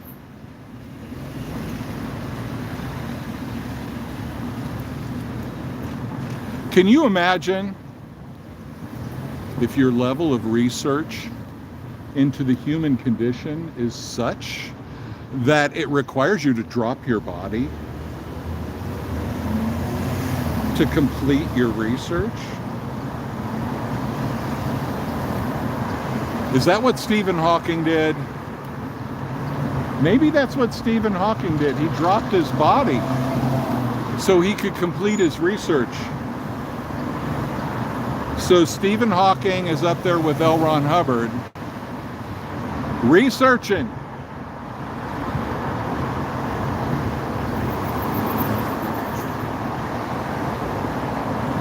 Man, there has to be. I've been standing here for 2 minutes trying to peel this thing off.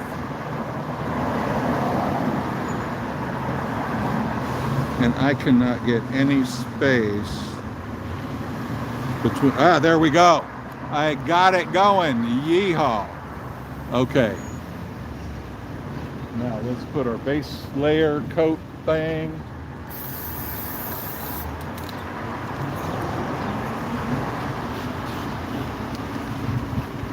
Now I put our educational material.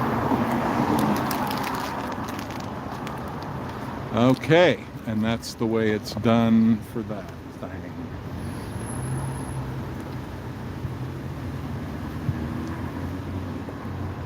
Damn, how far did Eric go? I do not even see him.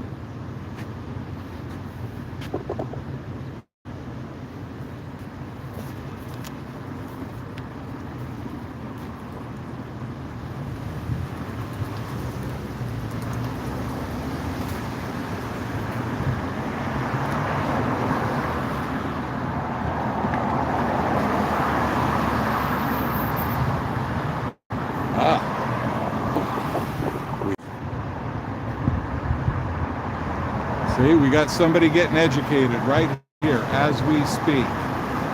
That's what we want to see.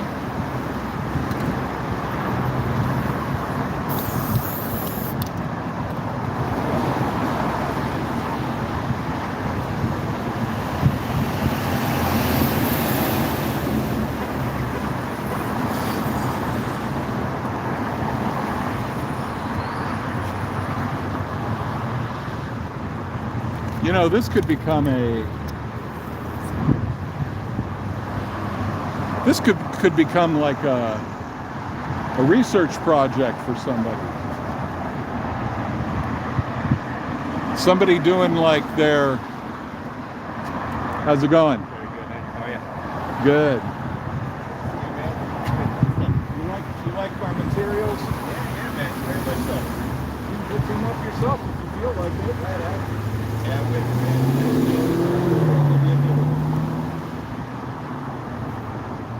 Cool. Right on, bro. Enjoy, man. Yeah, that's for you too. So that dude that was reading it. Oh yeah, I got a bunch of stickers. I can't see who's asking, but you know, it's very glary here. But I'm nowhere near done with all my stickers. Is that Mr. Marisker? I can't even see your name. No, that's Sopa, right. So anyway, the dude that was just reading across the street, the first person today that I saw actually being a consumer of this product, well, he actually had positive things to say, and so I gave him some stickers to go put up.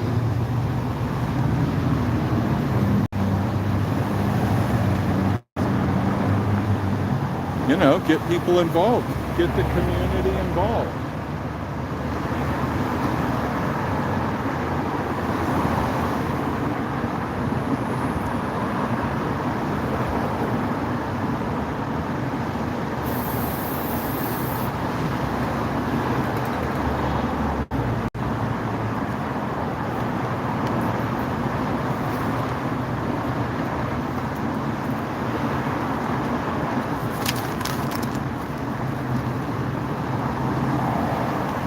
There's almost nobody that has a criticism of this work.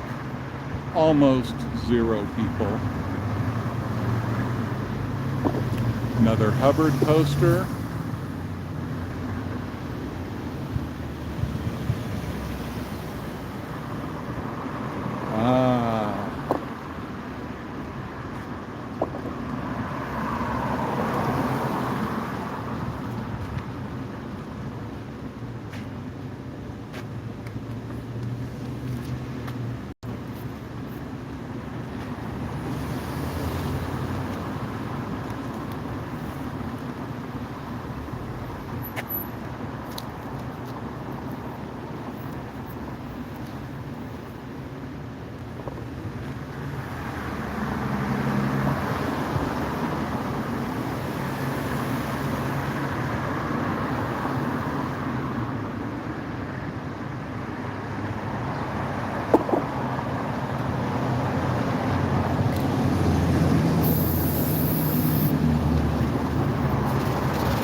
It's open. Should be. Nope. It's all good. I don't want to be in there till the air's on. Yeah, exactly. Yeah, I'm starting to get dizzy and shit. I'm like, I went all the way to the fucking light. Every pole. yeah, I was looking down the street like, where the hell did he go, man? Every pole, metal or wood. I'm like Rambo with this shit. But I saw what you meant. Like, I saw some that you put up there already coming off. So I pulled them back, glued them, you know. But I get it. It's there. You're right. You're right. I'm not gonna whine about that. But it's a constant improvement. Oh, like I said, nothing matters if you're learning. You never fail. You just learn. Yeah. As long as you do learn, it's all good. And we are. You win or you learn. Yep. I'm learning that it's hotter than shit. Oh my God. I'm like,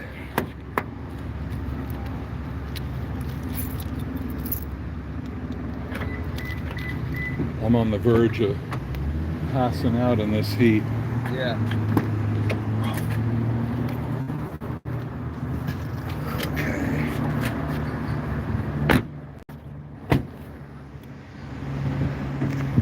I do too. When I'm doing my own run, I do like a block down and back, right on the other side, and then I sit in the car for 5 minutes, get aired up, you know. Right. Because otherwise, it's just this is not too doable. Oh my God. Yeah, and then you get in the car and it's like 800 degrees inside. Oof. All right. Do I still have? Oh yeah, I still got 3 people. That's good. All right. You guys are amazing. Anyone who watches this is the most hardcore supporter of all Yeah, time. exactly, man. Thank you, I love you guys. You guys are know, literally just as nuts as me. Because you could be listening to what an asshole. You could be listening to. Oh yeah, yeah. You know, And- nonstop drama and bullshit, or you could watch this. And the fact that you want to watch this, you are so hardcore. Yeah. It's amazing. And I've been saying that regardless of how my channel grows or stops growing or goes backwards, the only thing that matters is how many people I can inspire. Right. Not how many sub. And then when they find out, oh, you mean there's no drama? Well, fuck it. Good, get lost. See this dude over here? He was looking at the flyers. Oh, cool. And so then I gave him a couple sheets. I said, you go put these wherever you want. Wow. You know? Because he was all like giving me thumbs up and everything. And so. People love it when you bag on Scientology. It's My amazing. God. You want to be popular, people? Just start talking shit about Scientology. Okay? You will gain friends. Look at this. You will get laid. Oh, yeah. It's like that, what was that, Caddyshack, at the end of Caddyshack, and Rodney Dangerfield said, and we're all gonna get laid! Or whatever, however he stated it, you know. I But, put stickers right above the, where you push the button to nice. 7 million people will see that every day. Hell yeah. That's such a good feeling, I'm telling you. Like what we just did right there. We just rocked that street. Yeah. You know, go up 1.5 miles, try it again. Just keep doing it and doing it. You Yeah. know? And I'm telling you, a couple months' time, it'll be a monster difference. And like I say, you never know what flyer is going to reach who Yep. and when. Next thing you know, we're on fire again. So, but like I say, the movement only moves with the people who feel the drama and the trauma with us, and that's not the fucking entertainment birds that come and go. Yeah. 75,000 people watched your thing. Yeah, because you were busy choking the chicken, throwing poo, running from the cops, whatever you were doing. once that stops, those people are gone. So unless you plan on doing that constantly every time, it doesn't mean any goddamn thing. No. It just doesn't mean anything. But what matters is the people you inspire. They stick around. Exactly. And yeah, that's why I don't worry too much about views, subscription. You know, I mean, I'm happy when I get more views than usual or whatever. But you know, it's like if you change your message to get views, that's bullshit. You know, I got no interest in doing that. I mean, I'll always joke when I hear sirens like, today's my day, I'm gonna get street cred, I'll get arrested, you know, whatever. God. I don't fucking want to get arrested. No thanks. I'm polite to cops. I don't call them pigs. I don't say fuck you, whatever, because I don't mind if other people want to do it. Go for it, man, whatever. It's not illegal. It's your free speech. It's fine. But to me, I'm more like, I want to get into their head. It's like when Sir Crepitus said he was, I was watching him, by the way, Sir Crepitus, I didn't know who you were in person. I would have said hello. You know, he was there the other day at Big Blue. Yeah, he's and so I didn't awesome. know that was him. I only knew him as It's a really name on hard though, chat. because people say hi and then they go, my name is Jim. And Right. you don't know Yeah. that guy is also plastic wrap Jesus. You're like, who? What? And they go, yeah, I met you the other day. And I'm like, I just don't picture you, you know? Yeah, Because your name right. was Jim. Yeah. You know, like, what? Well, and like Sir Crepitus's channel name is totally different. You know, like mine is Davey Mismanage, and then it's at Mismanage. It's all That's the easy. same thing, you know. But a lot of people, like yours, you know, it's Eric Rader, BS Incinerator. So it's not as linked. Yeah, that was a stupid move on my part. Well, you can change it. You can change it anytime you want. Really? Oh, yeah. Oh, I thought I was stuck. I mean, you could change your channel name to BS Incinerator, or you could change your handle to at Eric Rader. I might have to change it to Eric Rader because that's all anyone really knows. Yeah, you can change it like, I mean, it's something like you can change it twice a week, or, I mean, it's like you could really change those things a lot. Okay. 'Cause, Yeah, I'm not seeing any wooden poles all over once again. That's because But my ideas suck. I That's gotta, oh no, your idea is good because I've been seeing these things come off like 10 minutes after you put them on. So your ideas are solid, you know, but it's a limitation. I think the spray glue is going to work a lot better than just straight adhesive for sure.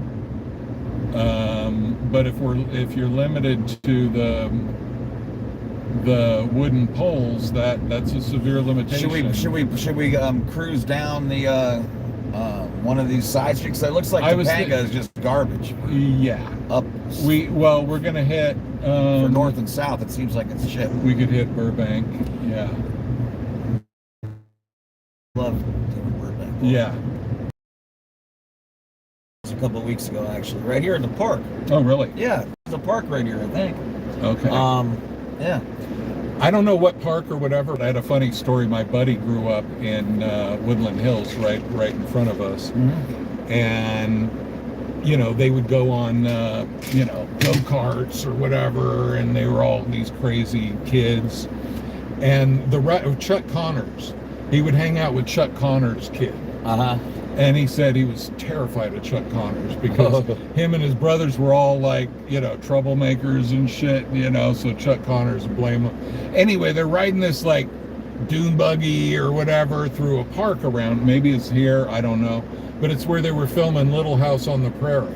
Ooh. So they like blast through the park while they're filming, and the director has to go, cut! And like, God damn it, we're filming here, you know. Oh, wow. And then, oh, sorry, you know, because they're not always filming there, right? And so it's like they had to cut a whole scene, you know, and redo a whole Little House on the Prairie scene, Oh, my God. you know. Look at this person from Jersey. Jersey drivers. But if you're 4'11" over there, you can get a handicap sticker. I know, because It's a Jersey thing. You know that phrase, it's a Jersey thing? I didn't hear that. It like there will be some total stupid shit in New Jersey, and people say, what's this shit? You know, basically. And Jersey people always say, you wouldn't get it, it's a Jersey thing. Oh, okay. You know? They got great pizza, though. That's for damn Oh, sure. hell yeah. You get good food in Jersey, for sure. I only know Newark and West Orange. Other than that, I don't have a clue about Jersey. Well, I don't know about West Orange, but Newark's a little rough. Yeah, it's not the chillest of areas. Yeah. It's funny when you live in New York and you take the PATH train out to Newark and you start getting close and you see all these skyscrapers. It's like a full-on city. I think it's like, you know, it's one of the top 10 cities in America or something in population. Oh, wow. But when you live in New York right next to it, you never even think about Newark except the airport, you know? And then you go there and you're like, damn, this is a whole city, like skyscrapers, like downtown, everything. And it's just no identity in Newark's good for Portuguese food. What is Oh, Portuguese food? Oh, keep that down. Oh yeah, I can't see my Oh, side. Sorry. Now everybody gets to see your crotch again. Oh, yeah. A trademark Eric Rader crotch shot. See? Has to happen every stream, one way or another. Look at my balls. Thank you.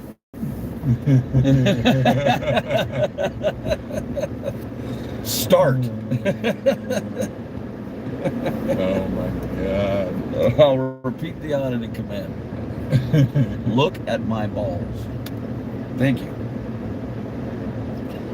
Yeah, I gotta get some water or something. I was going to say, have you had anything to drink this whole time? No. Oh my God, because I need another gallon of water. I just drank And that. you know, I've been doing fasting, and now I'm Oh, acclimating to keto. I'm not fasting today, but I'm doing keto, and I ate enough that's- for both of us yesterday, though. that's, She shouldn't be that okay, then I'm fine. bad.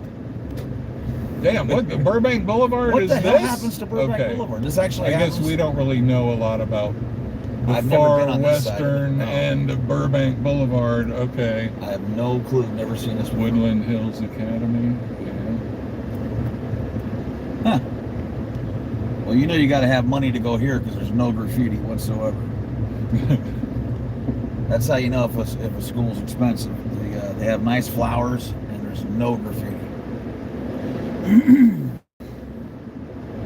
since we're both live streaming, nobody can go on and find out, like, does this go through? It probably goes through. It must, right? I mean, otherwise you'd think they would name it something else, you know? That's what I would think. If it's just like dead ends in a neighborhood or something, why even have that name on it?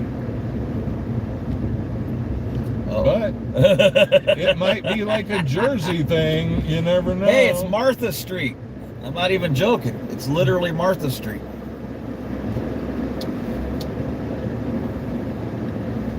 That's why we came here, just to pay tribute. To Martha. Yeah. Martha, my dear.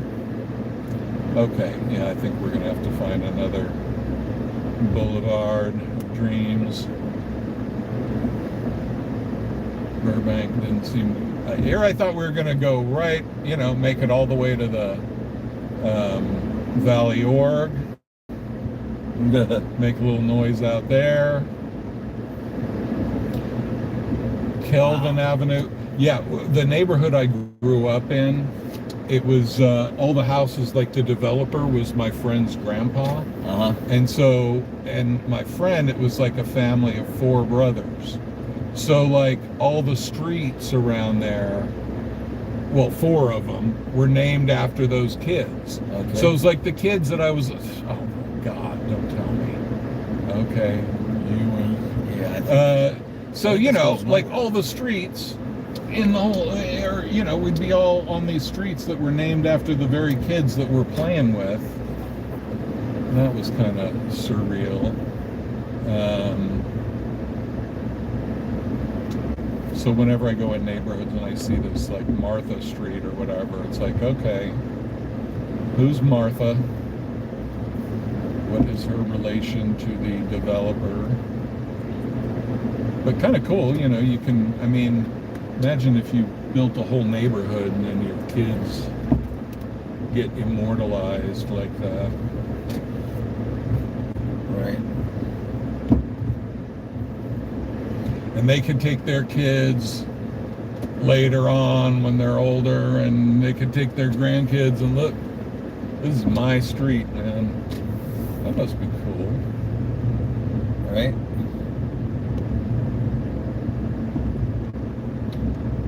I would definitely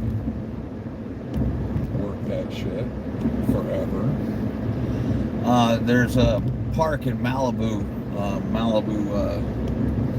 off of the 101 there, and if you hike deep into it, it's a hell of a hike. I did it. They left all the shit from MASH Right. there, Yeah. and so you can still, and it's such a trip because it's just, I mean, who doesn't know that hill the helicopters fly over, Right, and the whole valley right. of MASH right there, and you're like, oh my god, it's MASH. Totally. It's such a trip. Or like up, you know that one up Topanga Canyon, the Spawn Ranch. That's where Manson used to live, but they used to film up there. It's right by the 114 or whatever that goes to Simi Valley. Okay. Yeah, there's like a pass there. What's it called? What's the pass? Did we try Oxnard or yeah? We gotta just get a couple over, and then I think Burbank's a great bet, just like any of them. But because I don't want to be doing hills and shit, I can't. No. Hills and heat is just a hell no. But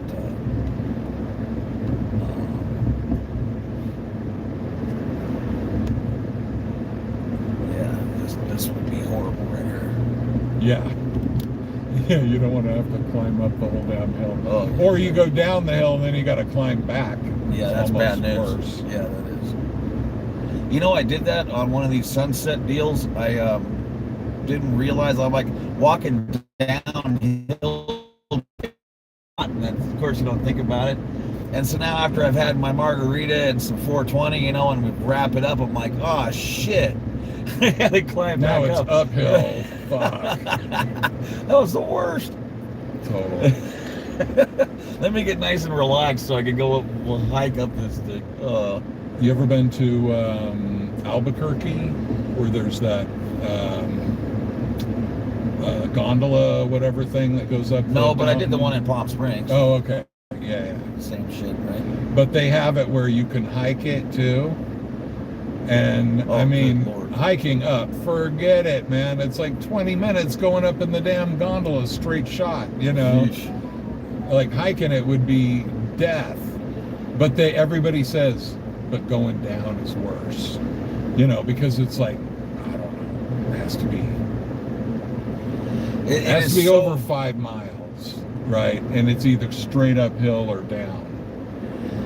Yeah, it's weird. I get sort of comfortable when I was riding the one in Palm Springs. Like, it's so ridiculous because you're just going, you know, straight up like you're talking about, from like 1,200 feet to 8,200 or something. Yeah. And it's just jagged rocks. Like, there's a 100% chance of absolute mutilation if that thing falls. Oh, So you don't even really worry about it. You know what I yeah. mean? It's like, oh, well, you know. Yeah, you're just dead. Yeah, it's like there was a liberating feeling. I don't know if you ever rode the sling, the big shot it's called, over in Vegas. It's on the top of the stratosphere, and it pulls like 3 or 4 G's, and it gets you up like 200 feet or something in 1 second or 1.2 seconds. It's ridiculous. But what you also don't worry about that one, even though it's the highest ride in America, and you know you see blimps below you and shit, and you're flying up to the top. I actually got the giggles because I'm like, if this comes off the top, we're gonna have at least like 3-4 seconds before we munch. Yeah. To think about it, you know, and it's like it would be so ridiculous. You got to go somehow, right? So Right. I'm like, that's almost a cool way to do it. Yeah. You got shot right off the top of the tallest ride in America. See ya. It's funny because I was working with a client the other day on fear of flying. And so I was just saying, like, same kind of thing. I was saying, like, okay, you realize you are going to die at some point, right? Right. You know? And my client's like, yeah, totally.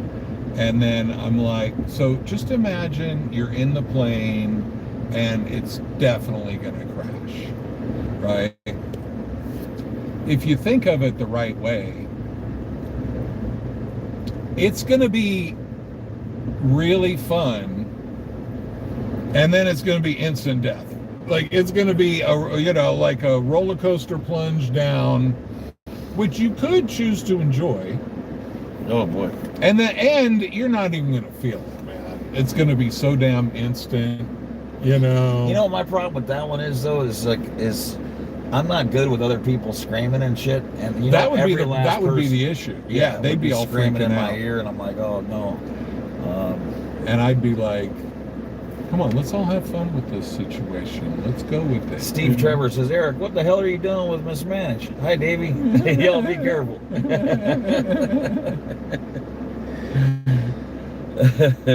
Oh yeah, wasn't there was like a Woody Allen movie. I think it was Christopher Walken. Talking and walking He was talking about something like after the how he sunset? imagines like driving into a wall at full speed, or Oh my God. you know, he was mentioning something like that, and Woody Allen just sitting there like, what the hell, who's this dude? And he was looking really crazy, and it was one of the first times I ever saw Christopher Walken that I remember. And then there's another scene later where Christopher Walken's driving and Woody Allen's in the car just like, oh shit, is he gonna do it now? You know. And that's probably what your commenter's thinking about me right now. Like, this guy's crazy. You sure you want him driving, man? Yeah, you know. sure. Like I say, as long as you are going to help me screw the church up, I'm down. I could care less. We're definitely not taking this Or straight. the cult, rather. Church. Definitely, yeah. Well, the way I look at it, most churches are all fucked up too, so it's not necessarily like when you say church, you're giving them a big seal of approval. You know? Well, you know, Not I had in my mind. I know nothing about anything because I grew up in that bullshit, but what Right. I do know is a friend of mine was telling me, okay, like, see, this is a Lutheran church. I don't know what that means, but like, it's the what a Presbyterian, like, aren't those they're sort of chill and they're sort of nice, like, they're not like brimstone, you're going to Right, hell. it's all different. I mean, the They're Protestants, sort of chill, right? yeah, the Protestants have a really wide range of things, because the funny thing is, before I became Jewish, I went to Christian school. Oh my God, you got it all figured like, out. No, I've done all the, well, I haven't done Islam, but you know, Might as well. I've been to a Get it- Zen. get her done. I've been in a Zen monastery. You know, I've dabbled in different religions. That's cool. You know, I know absolutely nothing about anything. and but I was in like, I knew I was going to become Jewish, right? Oh, okay. And I go to Christian summer camp, Oh yeah. and like, they had a revival preacher there. I mean, and you know, this is the real fire and brimstone shit. And we're Okay. kids, and one night they're trying to get us to talk in tongues. Okay, but at the time I spoke fluent Spanish, and I knew that the preacher spoke Spanish. Okay. And when everybody started talking in tongues, he starts praying in Spanish. And I'm Wow. like, dude, that's not talking in tongues. You already speak Spanish. Okay, I don't see the miracle here, Do you right? know how to do the speaking in tongues? No, it's not know how. You're supposed to, it just comes out. It's like channeling, Oh, right? okay. And the thing is, everybody just fakes it. Everybody, blah, blah, blah, blah, blah, you know. And they're just full of shit. I love watching Right. that on TV. So Humana. And I was like, hey, I want to talk in tongues. I'm down for that shit. I want to do it, you know, but I'm not going to fake it.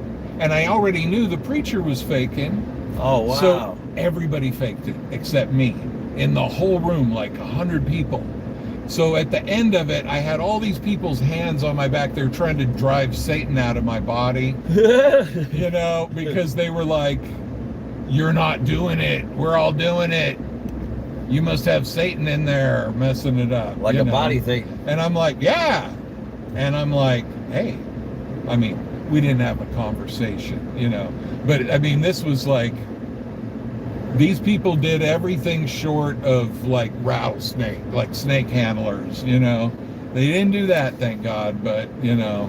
The speaking in tongues is, to me, just maybe a tiny hair worse than yelling at an ashtray.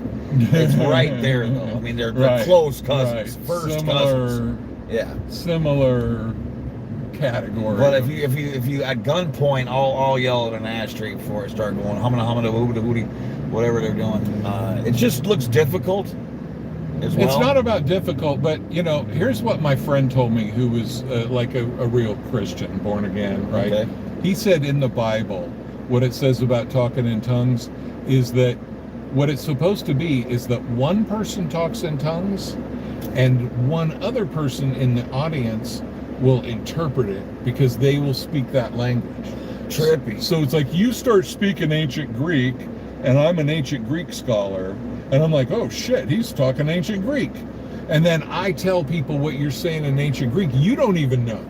Oh, wow. That's the way it was supposed to be, according to him. And I don't know, but according to him, the original talking in tongues was supposed to be to deliver a message in a clean way that you're channeling a language you don't even speak, but somebody else in the room has to know it, and God would know that, right? He's not going to have you speak some gibberish that nobody understands. Now, I'm not saying that makes total sense to me, but you know, I also believe in channeling and whatnot. You know, I don't believe that everybody that says they're channeling is not full of shit, you know, but I believe channeling exists. Cool. I've seen it. I've had people channel for me and tell me shit they couldn't have known, like detailed, you know, very detailed shit.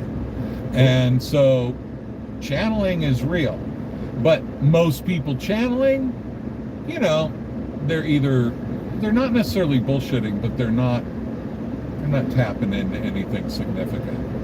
A good friend of mine I always admired because the way he, I guess, viewed religion. He is Catholic and from New York, Italian family. Right. And he's like, you know, he was busy, you know, just womanizing and rock and roll and, you know, in a band and whatever. And he'd go at Christmas, or what was it, New Year's Eve, he would go to the big church in Hollywood there, that huge Catholic church, and he's like, he would do his Hail Marys or whatever, tell the pastor or whoever, the preacher, whatever you call it, reverend, somebody, you tell him your sins, like, hey, it's been a year since I've, you know, given up my last confession. Yeah. And, you know, I've done a bunch of stupid shit, and I'm going to be good now, you know. And then the guy would be like, okay, do this. You got a real way of summarizing confession, man. I did some real stupid shit. And, but then he's like, I leave there, you know, and I pray and I get the water on me, whatever, and I'll leave there like I'm all fresh, ready to go for the new year, you know. Right. And I'm like, that sounds great, man. And you only got to do that once a year? To have that calm, and I'm like, that's really neat. I really admired that, because I'm like, I'm going to ethics tomorrow, you know. Did you ever see Lucky Louie? Lucky Louie. It was on HBO. It was Louis C.K.'s first I don't think I've seen that show.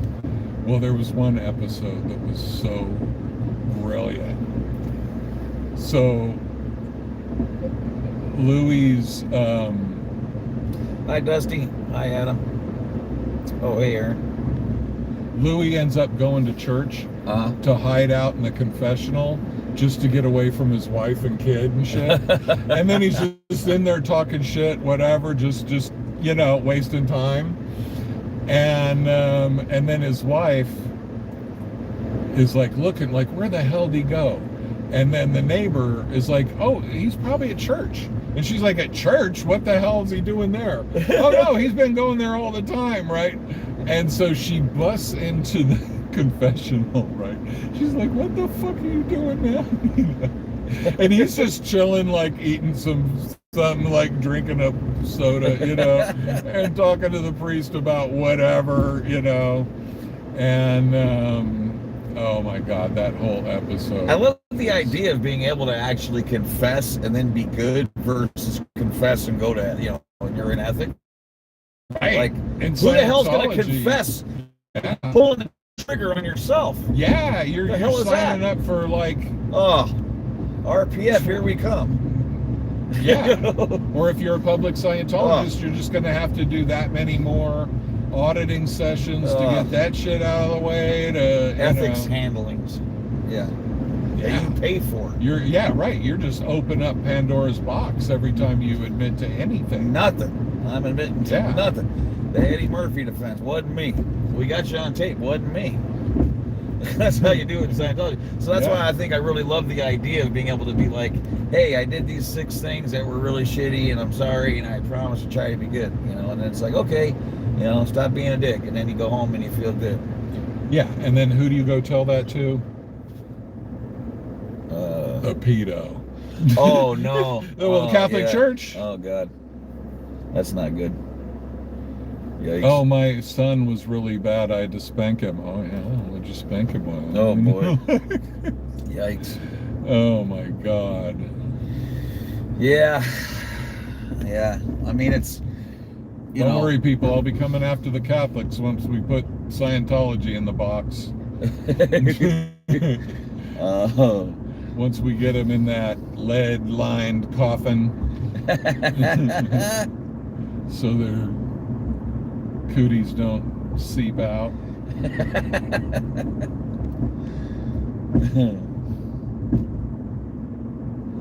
Yeah, but it's funny, the whole fate and Satan thing. Satan. I mean, I wonder if L. Ron Hubbard was, you know. He was trying to conjure up Satan, but he failed miserably, and then had to do something I else. don't know. He might have just become one of his. Although, who's the comedian that said? Oh, Jim Jeffries. See, all my wisdom comes from stand-up comedy nowadays, but Jim Jeffries is like, all that description of hell as punishment and you burn forever and all that, why would Satan do that to you? You're one of his boys, right? You've been like killing and stealing and whatever. You get to hell. Why would Satan punish you? I thought God sent you down there to get your ass kicked. Is that not what happened? Yeah, but Satan runs it. So isn't Satan going to welcome you with open arms? That and, makes sense. Yeah, because Right. then if you look at it that way, isn't it a big party down there? Yeah. Past the booze or whatever? I mean, I think it's a good point. Why That would is sort of Satan a good punish you for being sinful? Right, he should high five you. Yeah. So it's a weak story. That's a good point. Yeah, Jim Jeffries, the Australian comic. He's That's really a good funny. point. And What do you think about that, Chad? That's a good point. And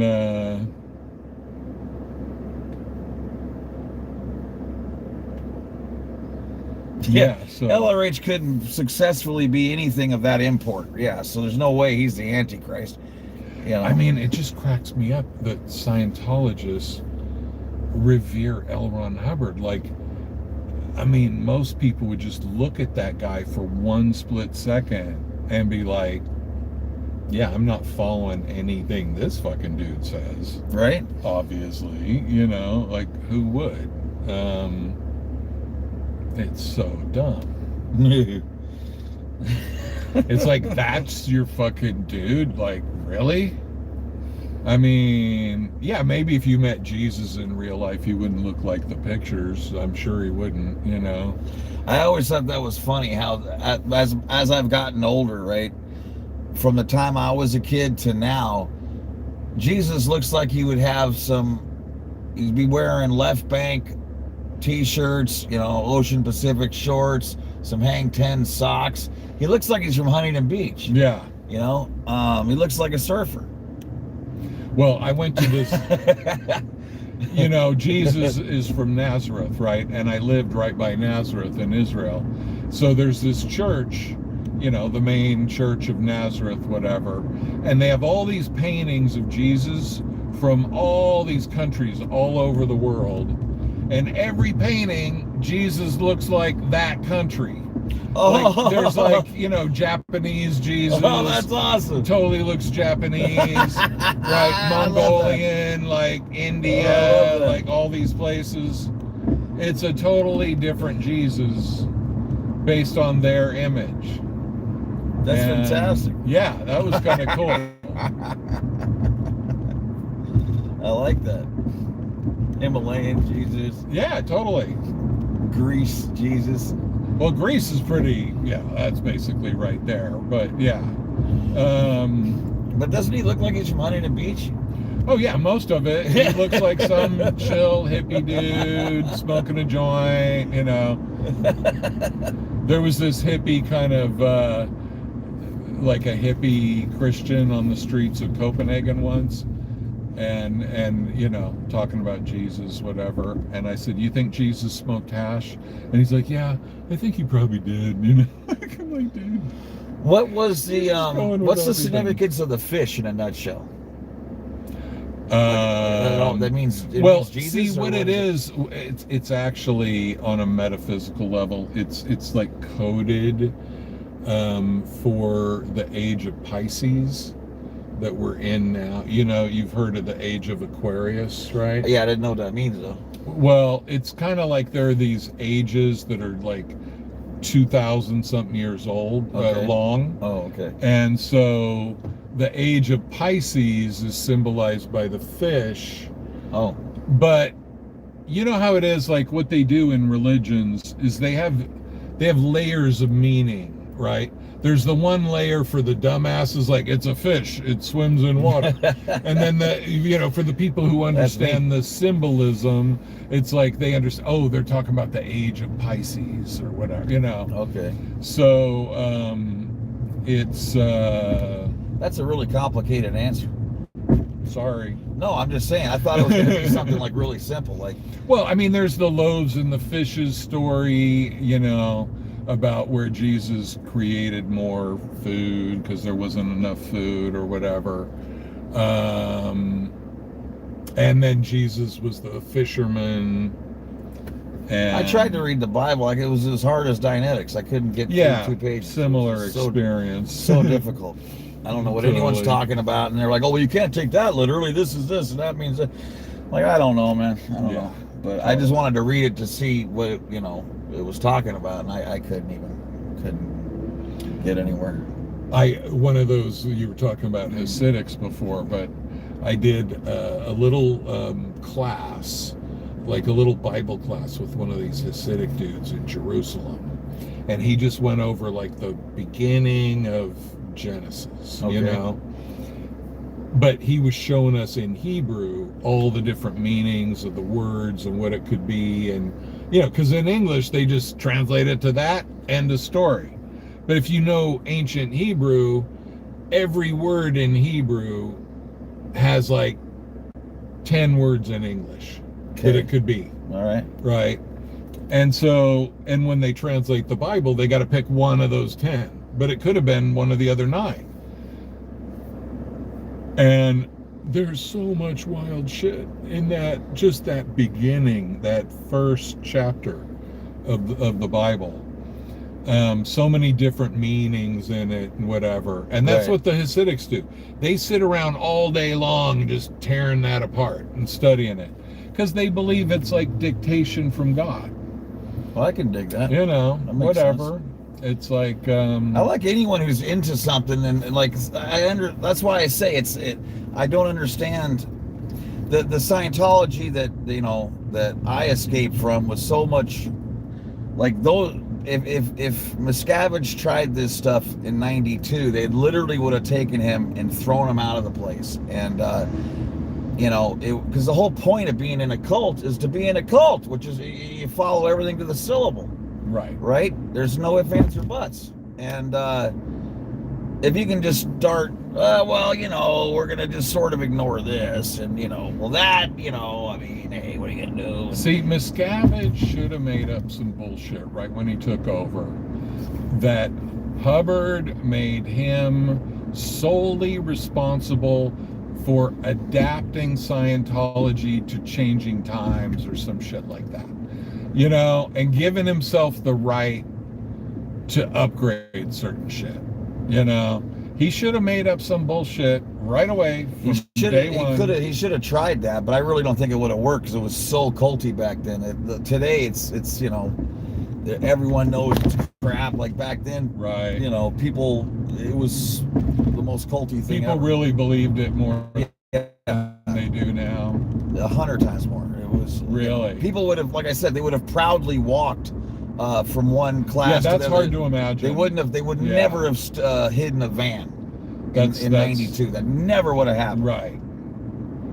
It's hard to imagine now because I mean, well, they would have been out bull baiting our asses like every chance they got back then, right? I used to see people people at CC on La Brea.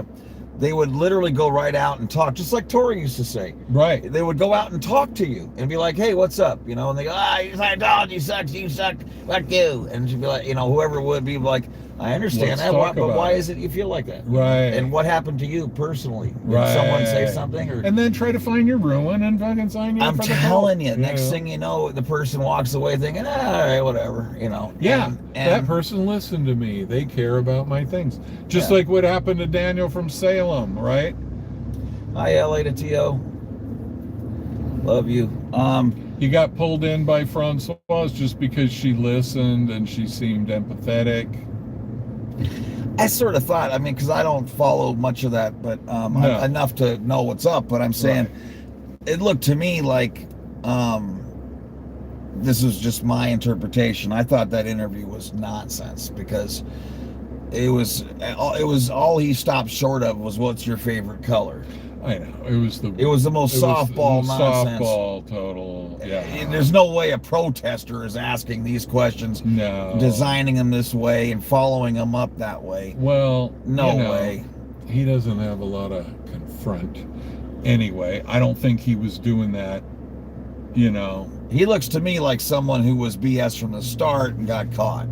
Like, I think, you know, I mean, unless she was able to just give him some money and a BJ or something, I don't know. But otherwise, I think he was nonsense from the start. But well, I don't know. But you know, now he changed again, and he's like she betrayed him, or so now he's back protesting.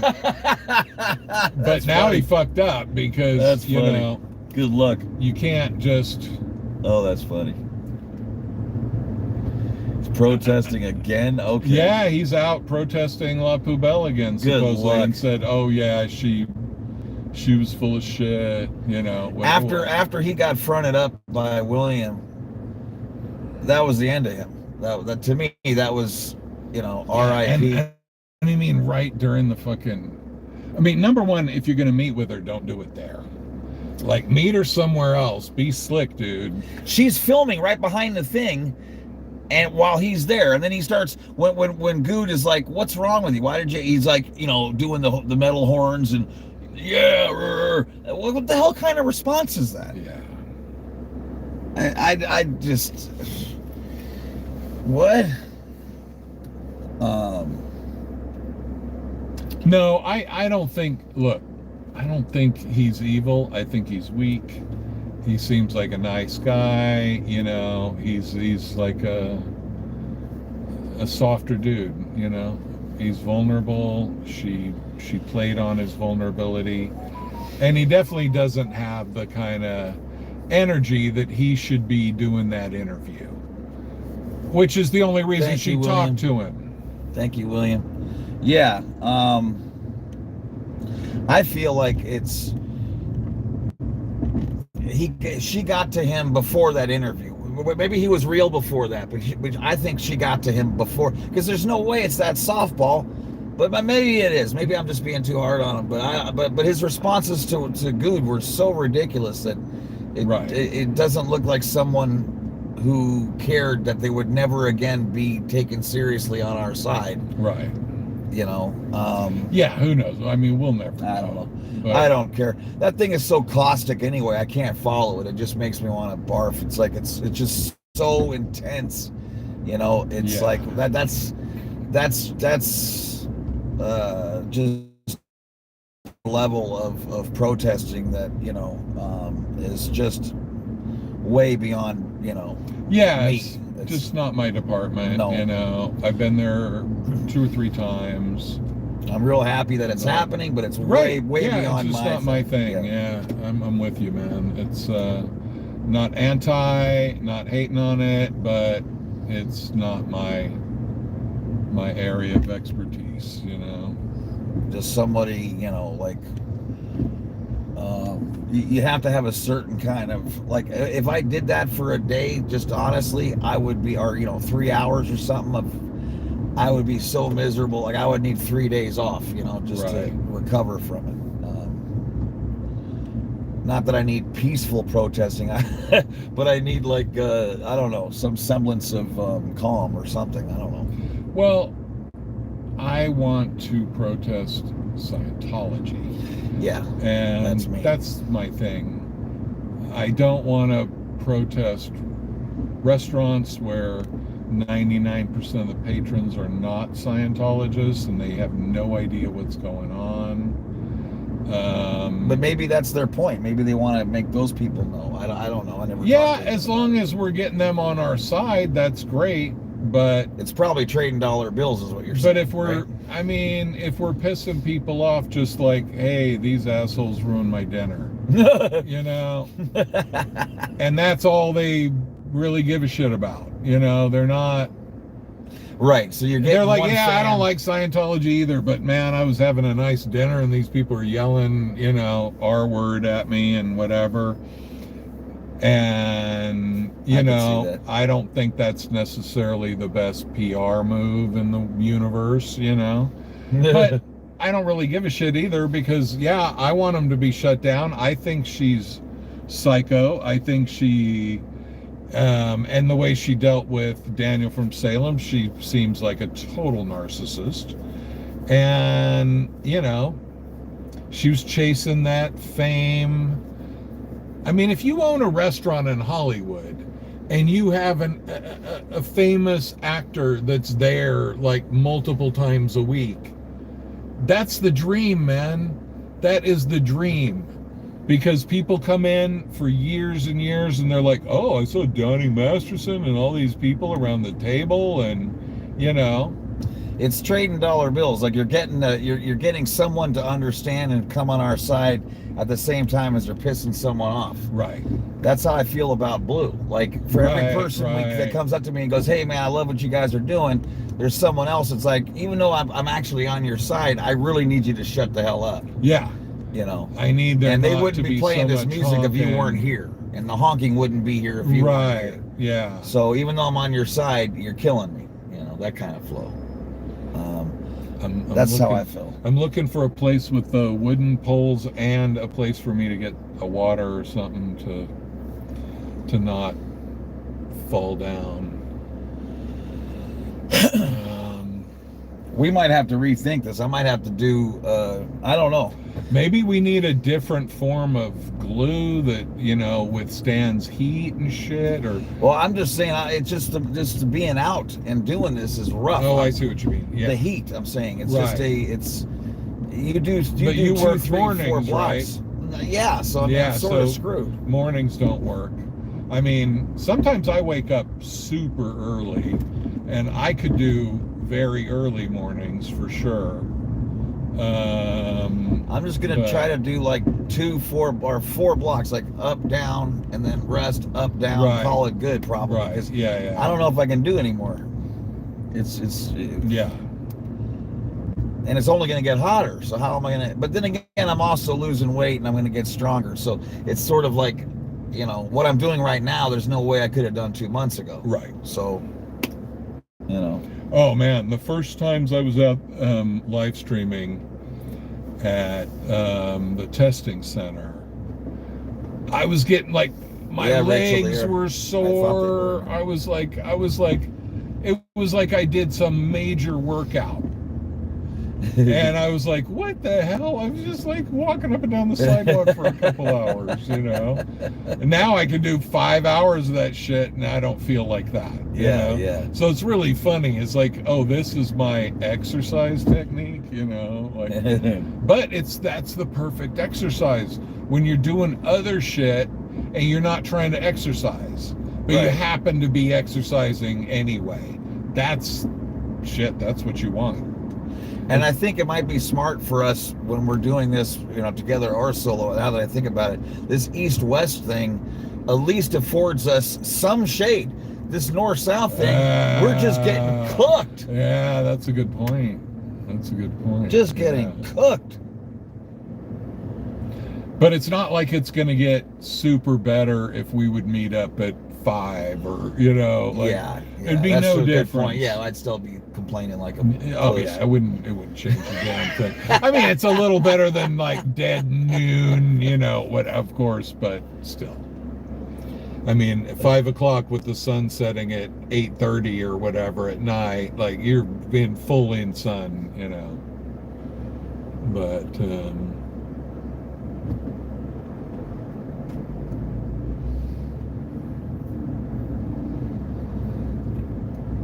LA to TO is doing aloha-tology. I don't know what that consists of, but I know it's you do you boo, but I don't know. I like that though, because you really can't get in much trouble with you do you. right. I mean, how do you fuck that up? Yeah. I guess if you do someone else. That would just be breaking the rules, man, of you do you. Well, anyway, I'm going to log off you guys because my battery's almost out and don't want to mess my phone up. But thanks for being here, y'all. Later.